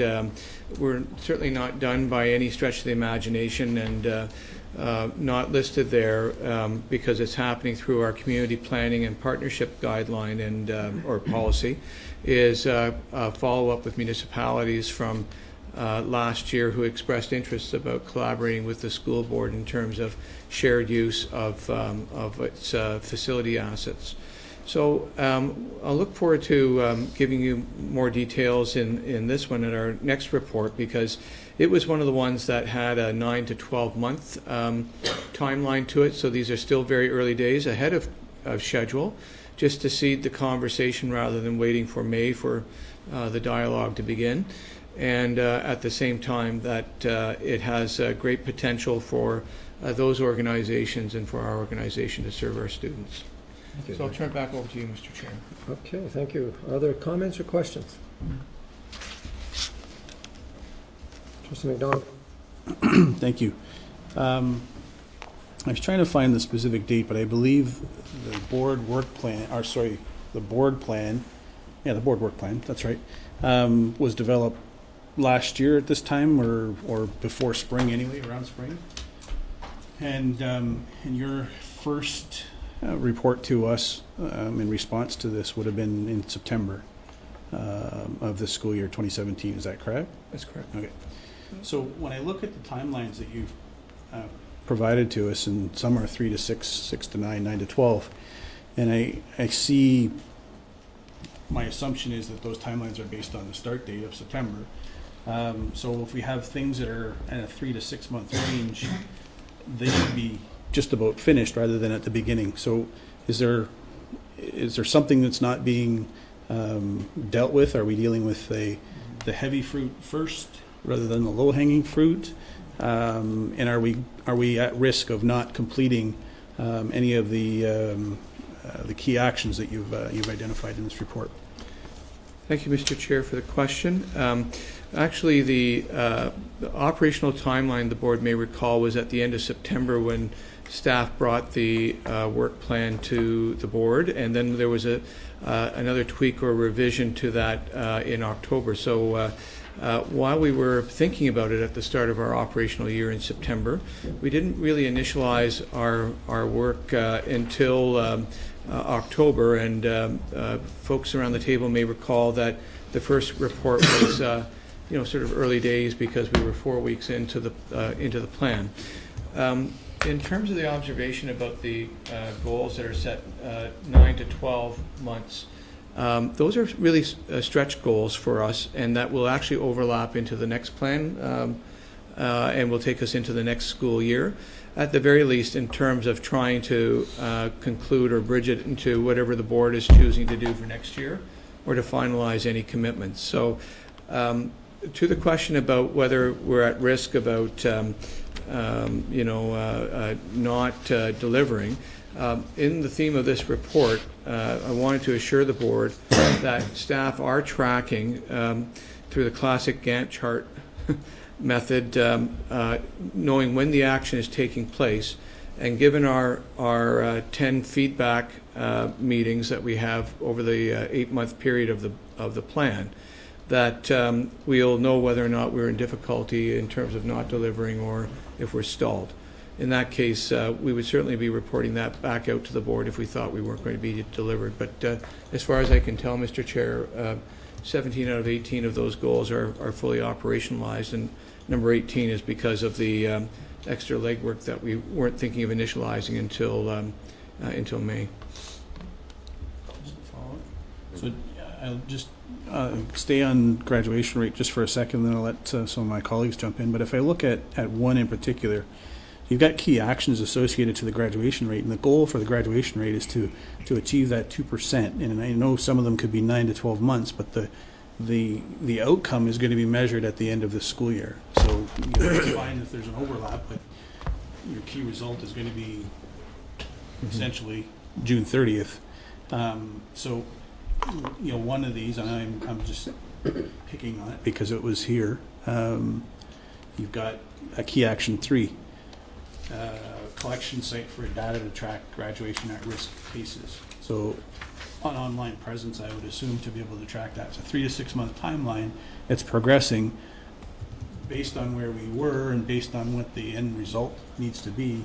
If we haven't completed some of these key things, potentially we're at risk if we don't have that. And because we've talked about the it's 50 some, and I don't know the exact number of students off the top of my head, but if we don't have those key pillars in place, then the overarching goal is at risk if we don't have some of those key pillars. So, progressing beginning is one thing, but I think for me, when I look at a project, I want to know, are we going to meet it? Or are we at risk? And I don't have that understanding based on the way it's laid out for me today, or not the understanding, but I don't have that information. Mr. Chair, through you, and I'll ask Superintendent Coombs to comment in a moment. We are on track from the staff's perspective in those 17 of 18 goals. I certainly understand fully about some have a finite timeline that comes with when students would ordinarily leave school. But in this one, I can say for sure that and for all that are identified as they are, that we're on track. I wanted Superintendent Coombs to speak just for another moment in terms of the confirmatory evidence of that, because we understand that when it comes to secondary school students, we have a firm deadline for sure. So, Mr. Coombs. Thank you, Director, and through you, Mr. Chair. I'm glad that was mentioned because actually, and we talked a little bit about sort of how do you start a project like that. I think the first thing you do is you make sure that you have really good data that you are basing your actions upon, so you can develop that theory of action based upon the confirmed data. So one of the first things we did was we started looking at the kind of data that we actually had, and we determined if that was successful and if that was enough for us to move forward. We determined we needed a better report, and so we have completed a further report that's going to allow us not just to sort and to track data from the cohort that we're talking about this year, but for every cohort to come. So the work that we've done, kind of the heavy lifting, sort of the higher fruit at the top of the tree, that we've done at the beginning of this year is going to bear fruit down the road because we've been able to build that. One of the exciting things about that particular report, without getting into too much nitty-gritty detail, is that it's also going to be push data, which allows us to, instead of principals having to go in and seek that data themselves, it simply shows up in their inbox at the beginning of each month based upon a set criteria of at-risk factors that we've determined beforehand. So if you can imagine, you're a secondary principal and October 1st rolls around and boom, on the 1st of October, the report comes in, it's your at-risk data based on cohort, right? So we can actually be very personalized about applying certain strategies to each and every student based on a risk factor which has been developed. So I would feel, I guess my only caution saying that is absolutely completed is that we're still tweaking that. So we're still going back and forth and verifying that data with principals, because it's very dynamic and it changes. Community service hours, finishing up that last credit, those credit rescue, but I think we've made a good start to that. Thank you. Okay, any other comments or questions? Yes, Chair. Trustee Wilson? Please. Through you, Chair. This is a question for, I believe, Superintendent Allen. When looking at Goal 3, when we're enabling students to deal with stress, are we also looking at enabling them to limit stress or stress-causing factors in their lives? And this may be a separate question or a separate answer, but are we also looking at how we as a board can limit the stress that we put onto students as well? So I don't know if that's two questions or if they're all the same. Through you, Chair. So for the first question about are we looking at ways to reduce their stress, that is a big part of what the school goals are around. What are some of the things that can promote wellness through a variety of strategies? And we're promoting that, honestly, K to 12, because there's many factors like just classroom practices that can help reduce stress in students. We'll never eliminate stress. We all have stress in our lives, and that is a fact. But to helping students deal with that. And I think for your second question, what are we doing as a board? I think our attention in our mental health plan to training for staff, reaching out to our community partners to see what supports they can bring in for students, our staffing that helps in Tier 2 and Tier 3. All of those pieces come together, as well as the integration with the Director's Work Plan. Making this goal, having that as a board goal, I think is something that as a board we are dealing with it, and we're not afraid to talk about it. Yesterday, just as a side note, yesterday we had our Living Well committee where we have a number of community partners, and one of the things that one of the statements that I felt was the most profound from that meeting was, we're not afraid to talk about this anymore. It's really great that everybody at various levels are talking about all of these factors. So as a board, that's what we're doing, putting it in the forefront. You can now go on our website, find resources for parents and for students, and we're continuing to develop those. So all of those pieces are working for us. And if I can just put one plug in, and I hope somebody wasn't highlighting it tonight, but as part of the Pink Shirt Day, our board, in conjunction with the Catholic Board and the Canadian Mental Health in Cornwall, we're part of a production of a video tonight about promoting Kids Help Vote. And along with that production of that video, so we had our students from Bridgewood were in the video on a bus, and today in every bus across our entire district there were posters put up that connect to that, to about not being afraid and to ask questions, and not just huge big mental health questions, but little things that if we tweak and change can make a difference in a child's life. So actually that sort of bridges your two questions. So I think being out there in the forefront, being part of the promotion and part of the conversation, that's what we're doing as a board. Thank you. Thank you very much. Trustee McAllister. Thank you, Chair. I want to say that I do appreciate the Director's Work Plan and the sequential reporting that is occurring. Each of these four goals are extremely equally important. I want to comment on goal number 3 and 4 in particular, and to follow up on what Superintendent Allen said. With regard to the student culture, I'm really pleased that we are looking at sustainable practices and the focus on each school's wellness goals. I think this is really important. With regard to goal number 4, community action, I see a great deal of dialogue and reference to leaders, local agencies, and business leaders. I see no reference to municipal councils. And if this is an error or an omission, then fine. But I think it should be corrected, because I do feel that when we talk about our communities, we have to talk about our municipal partners. So I just wanted to bring that up. I do think that, in general, I think we're making some great progress in this. Thank you. Trustee Wendy McPherson. Thank you. For clarification, with David, what David Coombs was saying, or Superintendent David Coombs was saying, that there is an at-risk email that all the secondary principals get. That's one of the actions that we're doing. Is that to understand correctly? Through you, Mr. Chair. We have a central database of all our students who are at risk within this cohort. What we've developed is what we call push reporting, which is a report that goes out automatically to principals at the first of every month. Okay. We haven't done that yet. Okay. It's just been completed, and right now we're verifying the data. That's the process we're in right now. All right, follow up? Yes.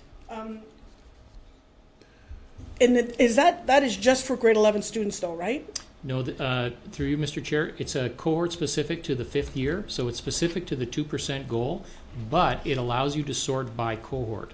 So this means that I guess in August we'll be able to send out our reports earlier in the year based on our at-risk factors for every cohort. So the grade 9 2014, grade 9 2015, and so on. We do have, by the way, and through you, Mr. Chair, we do have current data that's online that everyone can see. And right now we're just clarifying and verifying the data for our new reporting system. So who's entering the data for these at-risk cohorts? Through you, Mr. Chair, it's extracted through our current data system, PowerSchool. And that, like, is EQAO, their test results, that kind of business? Yes, Mr. Chair. So through Mr. Chair, the at-risk factors are credit attainment, obviously, because you need 30 credits, as well as community service hours. Successful completion of the Ontario literacy course would be another one, or the test. Okay, thank you. Thank you. Trustee Armour. I just have a quick question. In order for us to achieve our goals, we need to have good communication. So I'd just like to talk to you a little bit about goal number 2. So I'll direct this to the director, if that's all right, Mr. Chair. Under your goal number 2, create an opportunity for check-in discussions to focus on improving communication with staff. If you could elaborate a little bit more on kind of how you envision that. Sure, Mr. Chair, through you. Right now, we've met with 180 members of our employee groups. So everybody from classroom teachers to our itinerant staff in the facilities department, asking them about what they understand is the focus of the board and the director's work plan and how they see that in their daily work. So the first one was connecting people with purpose and asking them where, the question we were asking is, where is your crew? And where do you see crew every day? And the second part was also asking how they could contribute to the success of what we're trying to do. What we heard through Ipsos Reid survey, I believe, was that our employees felt that they weren't being recognized for the contribution that they were making, and also thought we could communicate better. So this is a way that we were trying to improve that.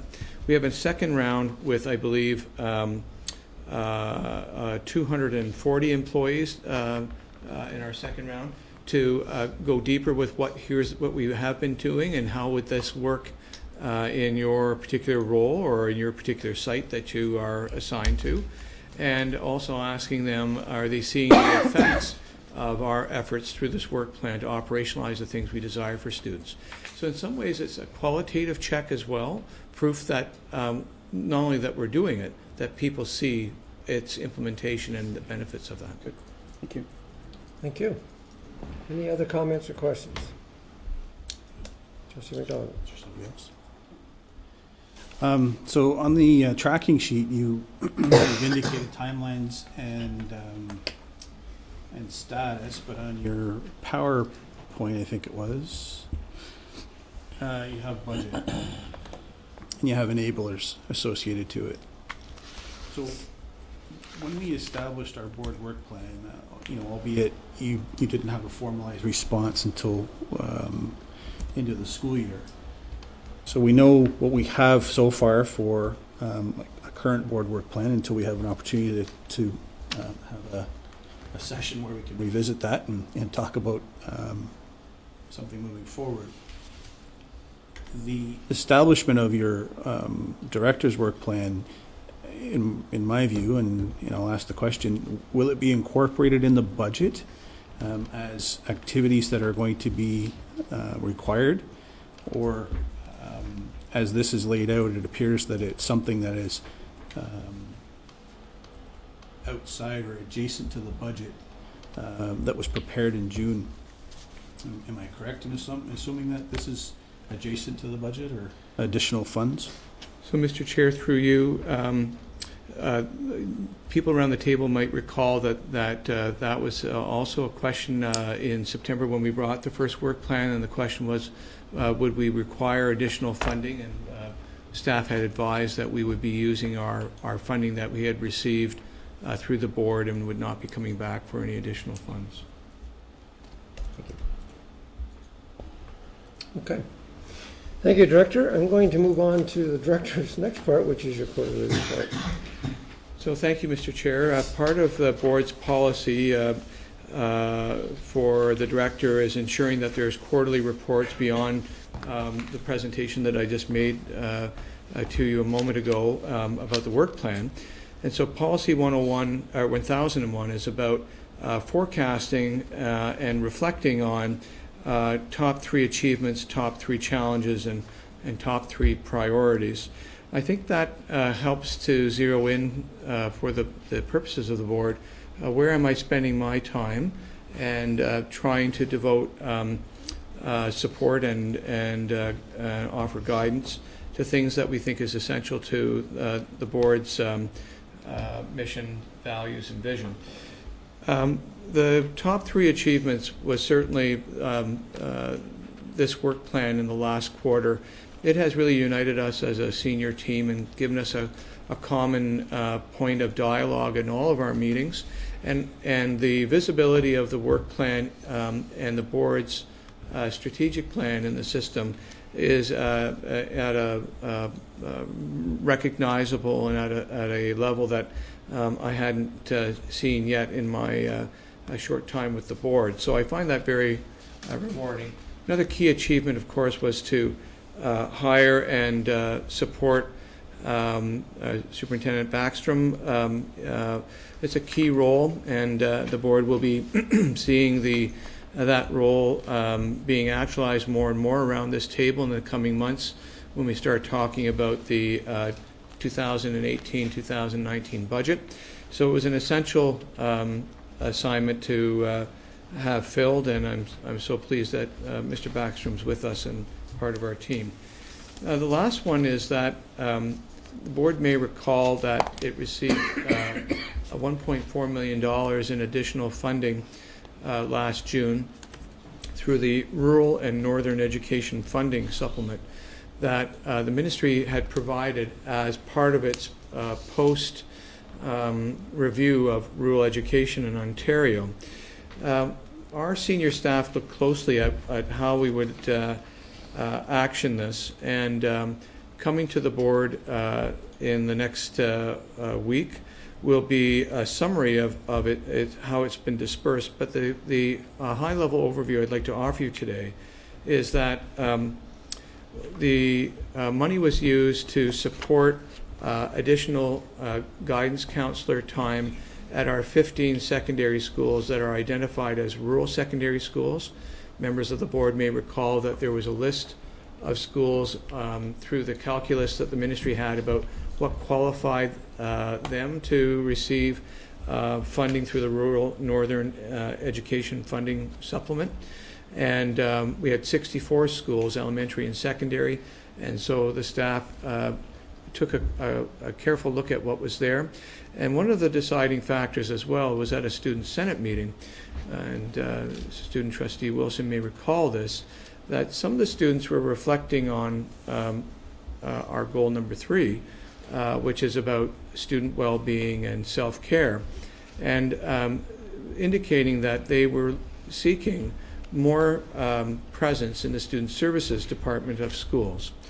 So we looked at that, and there was cause to enhance our current allocation that comes through the legislative grant each year for the school board. And in addition to that is also to provide training and support for those staff that have been assigned, and then to, if it's successful and that we are hearing that training has made a difference to people in their work, to extend that training to a variety of other people in rural schools, and including our city schools at some point as well through other funds that the board has. My top 3 priorities as your director is quite clear. Continue with the work plan, and you heard the conversation a moment ago, to make sure that there are no gaps or lags in what we are trying to deliver so that the board is seeing their goals reach fruition. To make sure that that I can support members of the board in their dialogue that they need to have annually in and around this time, around reviewing their own strategic plan and updating and revising their work plan for the next year, 18-19. And then lastly, always critical and connected to the board's work plan is the board's budget. So that is always a priority for us, not because it's the only thing, but it's a crucial resource that helps the board to realize its objectives for students in schools. The challenges are maybe not unfamiliar to the board. The staff still has a commitment to close off many commitments that it has regarding the pupil accommodation review from last year. And board would be pleased to know that staff are committing time and resources to make sure that we can finalize any decisions that were reached last March and support our students and our communities in any of those transitions. You heard a moment ago when asking about goal number 2 and how we're communicating and building staff culture. It's a common challenge to keep people connected with purpose and to make sure that as we are implementing any of the board's priorities, that we keep that front and center in people's work so they know the why, not just the what. And then lastly, we're on the precipice of our annual staffing process. That's not so much a challenge because we have very clear processes and we have, fortunately, the resources to engage that in a way that is supporting our schools and causes to us have confidence in the local community. What the challenge is to make sure we have the right people in the right places at the right time before the start of the next school year. And, we are in a very competitive market for some areas of staff, as you can imagine. And next week I'll be attending a session at the Ministry of Education about teacher shortages in key areas representing our Eastern Ontario boards.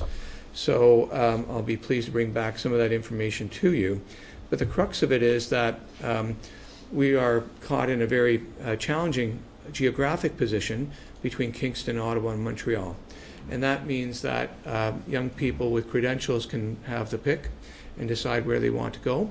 And it's important for us to advertise what we do really well, what we stand for, that we're a great place to work, and that they'll find, anybody who works with us, that they'll find fulfillment in the Upper Canada School Board as a place where they can commit to.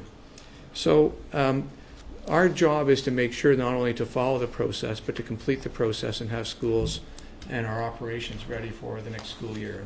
And our skilled staff are really very experienced at doing that, but we have some factors that it's hard to influence, and we always have to work harder each year to make sure that we're covering off on that.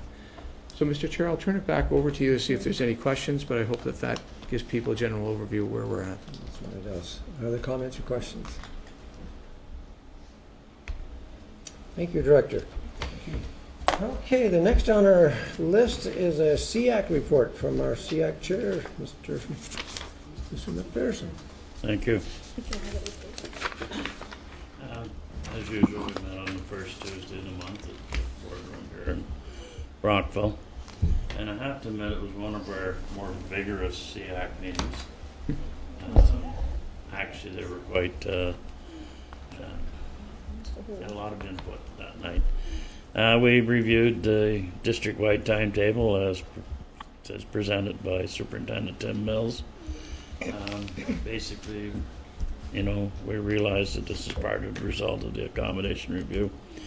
The next up to the plate was Sandy McGinnis and his team with Laura Oliver and Enabling Learning and Teaching Contact Connie Borrows. They talked about e-learning and access for all students. SEAC actually had some suggestions on this, and their suggestions are not motions, so you can take them as you see them. We suggested pamphlets about this program be available. Send them home with the IEPs. We're actually thinking about developing a SEAC guide on this topic in accordance with our IEPs and everything else that we do. And we strongly recommended that this extended presentation be made to the Board of Trustees.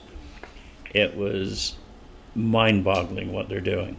I realized we just got the skim of the cream off the can, so to speak, when it was presented to our board. SEAC was quite pleased that we were asked to comment on the Director's Work Plan goal number 4, connecting with community stakeholders, and they did a fair amount of brainstorming, and some of the things that they suggested was making connections with seniors as graduates. They're likely to be involved working with seniors due to the aging population. Need to find ways to celebrate the board and trustees, as not everyone uses social media or has a student in school. there's a lot of community out there that has no connection with the school. They talked about newspapers, could be a class project or a co-op placement for a student in a local newspaper.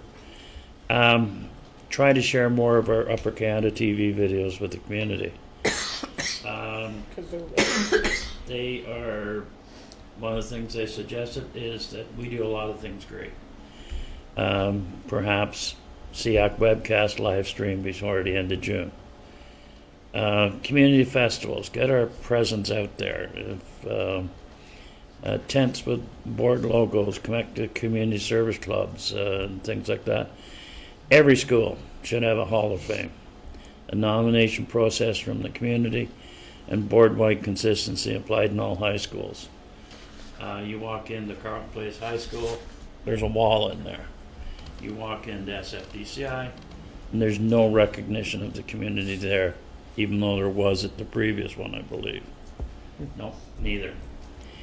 And, of course, Superintendent Allen was given the task of bringing all these comments forward to Superintendent Mills and Superintendent Dawes. We also examined the 2018-19 calendar. There was questions about the early PA day. They did have come up with an explanation, and one thing that they felt was the rationale should be shared with parents as soon as possible, that this information be sent out with report cards in June and transition points before the school begins in September. And then we got down to real work where we reviewed the transportation policies for special education students. There was no recommended changes.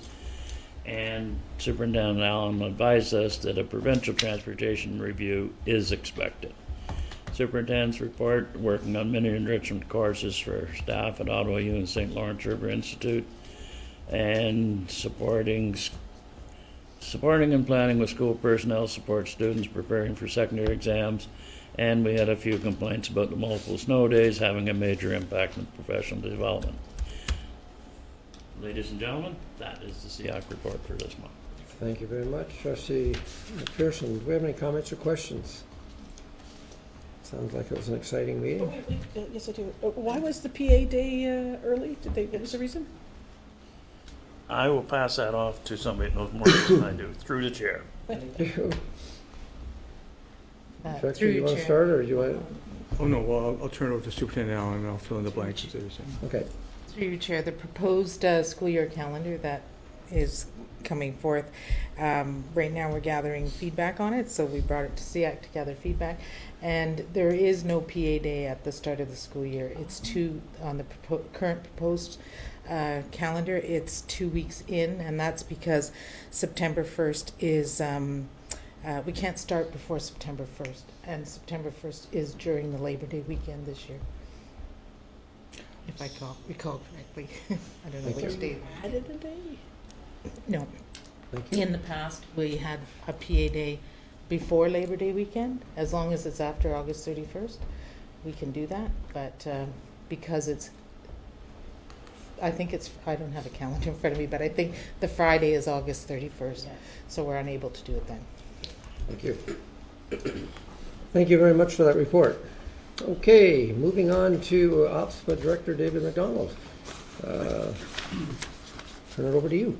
Thank you, Mr. Chair. I will give you a verbal, but I do have some written information that I can provide to you. Just Board of Directors meeting was just held this past weekend, so administration of OSPA does provide us a summary of our report, or of our meetings, and I just received that today, but there is some information that was detailed in the private session, so I didn't want to hand that out until I had an opportunity to remove the private session information in the public setting. So on the Friday evening, we had a report from the Ontario Education Services Corporation. If I get the OESC, it's an arm's length corporation of OPSPA. They're the group that develop and house the PD modules that we all log into at the beginning of the year. It's also in our board docs. OESC also has the trustee D&D calculator that helps our staff and many staff determine how many trustees we should have and all that fun stuff. So They're also a part of an organization, or they are the organization that appears before the Ontario Energy Board and assists boards in dealing with matters before the Ontario Energy Board whenever electrical or gas companies want to have increase in rates. So they argue that rates shouldn't go so high, and they come back down. Those types of things. So it was a good report. It's important for us to see that. You'll see in the information that I do share with you, there'll be a link to their website as well. We also received a report from Trustee Elaine Johnson, who's the Indigenous Trustee Council representative. A lot of work going on with the Indigenous Trustee Council. There's a working group around education service agreements and reverse education service agreements. So a lot of work between First Nations and boards in the province on how that is going to, how that it plays out and the types of agreements that are put in place. As well, there's a Truth and Reconciliation Curriculum Steering Committee. So that committee sits and provides information back to the first draft type of curriculum that would be in social studies in grade 10, history, that will, I guess, respond to that section in the Truth and Reconciliation Commission, that it become part of the curriculum moving forward. There is, and I think I mentioned this earlier, there is a new trustee PD module around Indigenous trustees as well. So you'll see that. I think it's module 9, or maybe I'm not. Oh yeah, I'm off by a few. Then we also received an update on communications and media relations. You'll know that in December there was a Auditor General's report that was that came out, and there was a particular section in the Auditor General's report that talked about education. OPSPA provided a statement on that, and there's a link in the report that I'll send you later that will show you the OPSPA's response to that. Also of interest in the media, you may have heard and not heard that there's been some back and forth with Nova Scotia and how they were looking at doing away with trustees. So essentially, except for one board, one board would have trustees. They would be removing you as an elected body. They would appoint you till the end of the term and continue to pay you the honorarium until the end of the term, but essentially no election moving forward. So OPSPA is one of the leads with Canadian School Board Association, and Canadian School Board Association took a very strong stance in helping support Nova Scotia on that. It appears that there is a reversal, similar to what happened in Quebec, that Nova Scotia will not move forward as such, but it's still a little early. Their hope was to have this done by the end of the school year, so basically they were just going to wipe out boards and as they existed and have appointments to those boards. We did receive a finance update, so Wayne McNally provides great updates to us on issues around the province, around finance. There is some information around student transportation. There's ongoing multi-stakeholder engagement opportunities or feedback pieces around the student transportation. OPSPA and other trustee associations did meet with the consultation, with the working group, to provide some initial comments. And OPSPA is continuing to undertake a survey of all of our boards, and I think you would have received that as well, to provide formal input to the working group. Also, we did look at the draft revised pupil accommodation review guideline. And one of the things that Wayne does for us as well, he provides us an update on the B and SB memos. So they're typically not governance-related items. These are memos that the ministry puts out to administration, but sometimes have an impact on how we do govern or financial impact on boards. So he gives us a link to those and talks about the potential impact to boards. And you'll have a link to those B and SB memos. TJ Gertz provided an update to us on community hubs. So community hubs has not died. It still exists. You haven't maybe heard a lot of information. But there is a Community Hubs Capacity Development Reference Group hosted by the Ministry of Infrastructure. There are right now 4 community hub projects across the province that have received funding under the Surplus Property Transition Initiative. They were announced on January 30th. So those 4 are receiving funding to assist in cover property holding costs, such as ongoing operation and maintenance costs, for up to 18 months. So it's a bit of a seed funding. I'm not sure. We didn't hear whether it was enough funding or if it was just some additional funds to help with that piece. Legislation updates.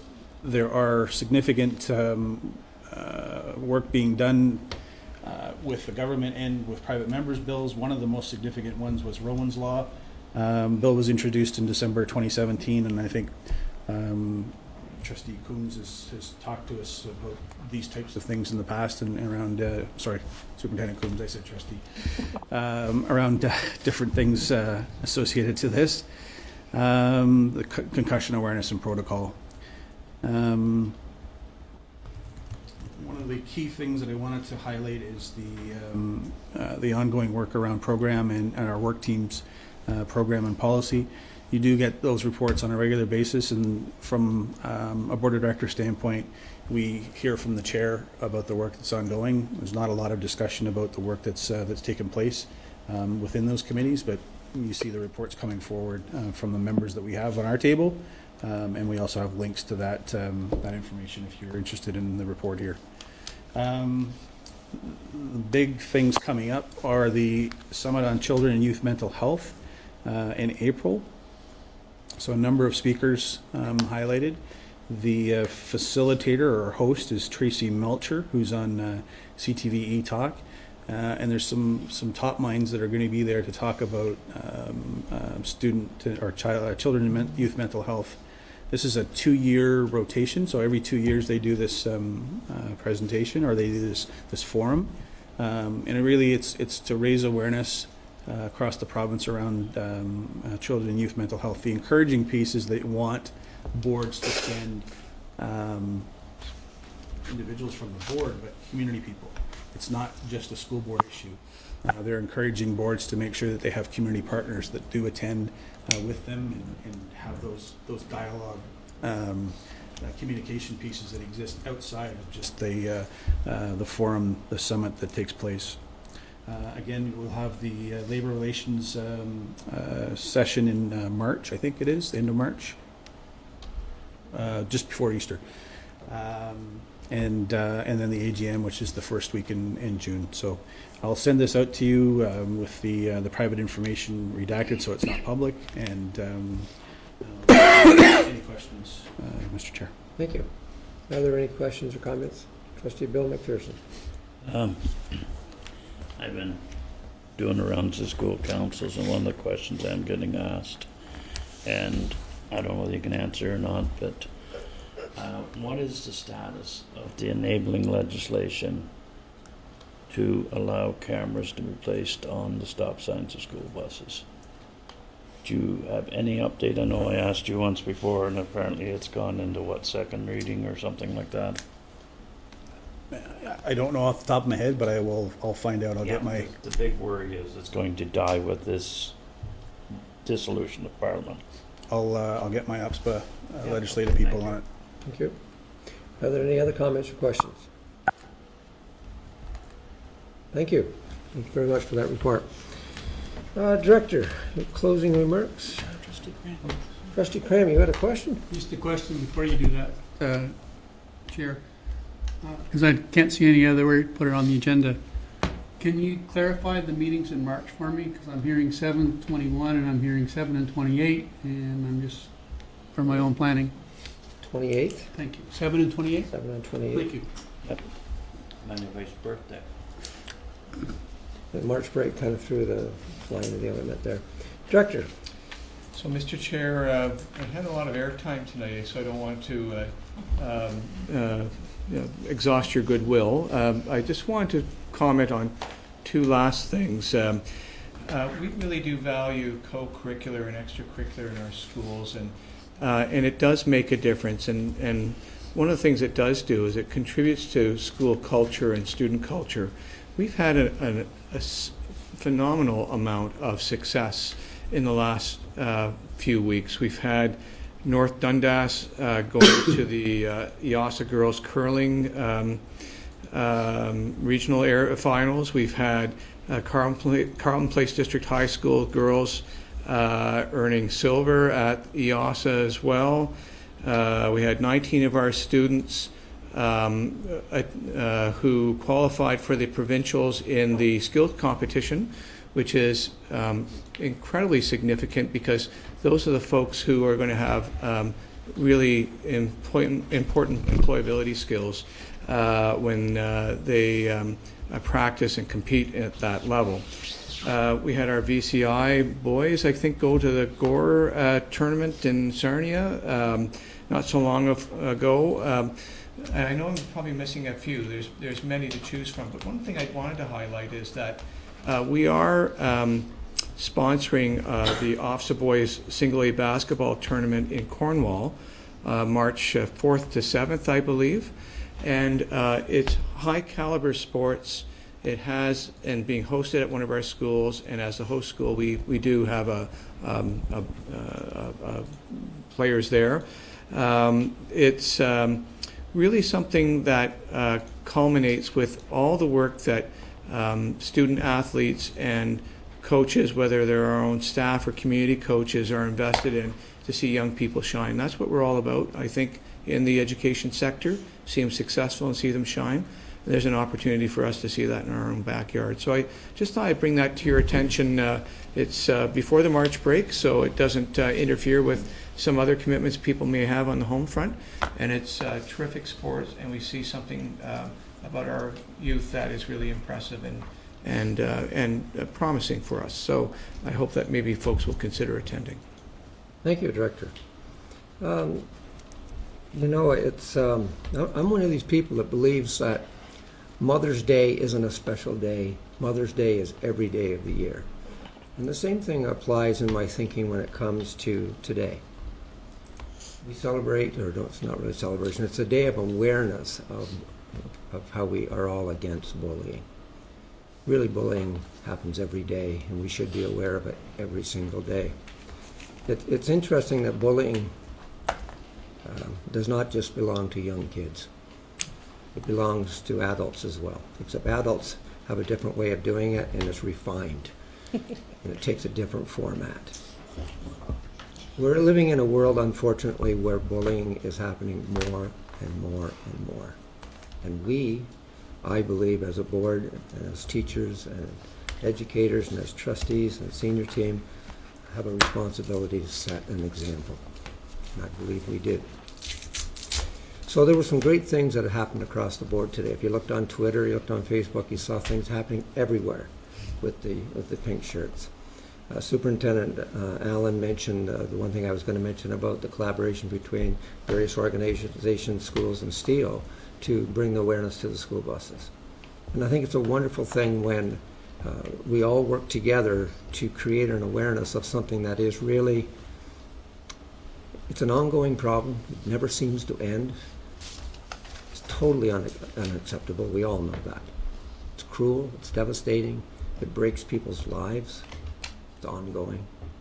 And it happens from the age of 1 to 99. It never ends. So I do applaud everyone today that was involved in it and the great things that we are doing in terms of making everyone aware of something that I wish there was a way to stop it. We can start by setting an example, and we can start by continuing to make the awareness, not just today, but every day. Trustees, I need a motion that we adjourn. I know Trustee Wendy McPherson is going to move this. Trustee Bill McPherson is going to second it. That the Upper Canada District School Board of February 28th be adjourned at 9:09. Our next meeting is March the 7th. And as I say every time, safe travels to everyone. As Roy Rogers used to say, happy trails. Take care, everyone.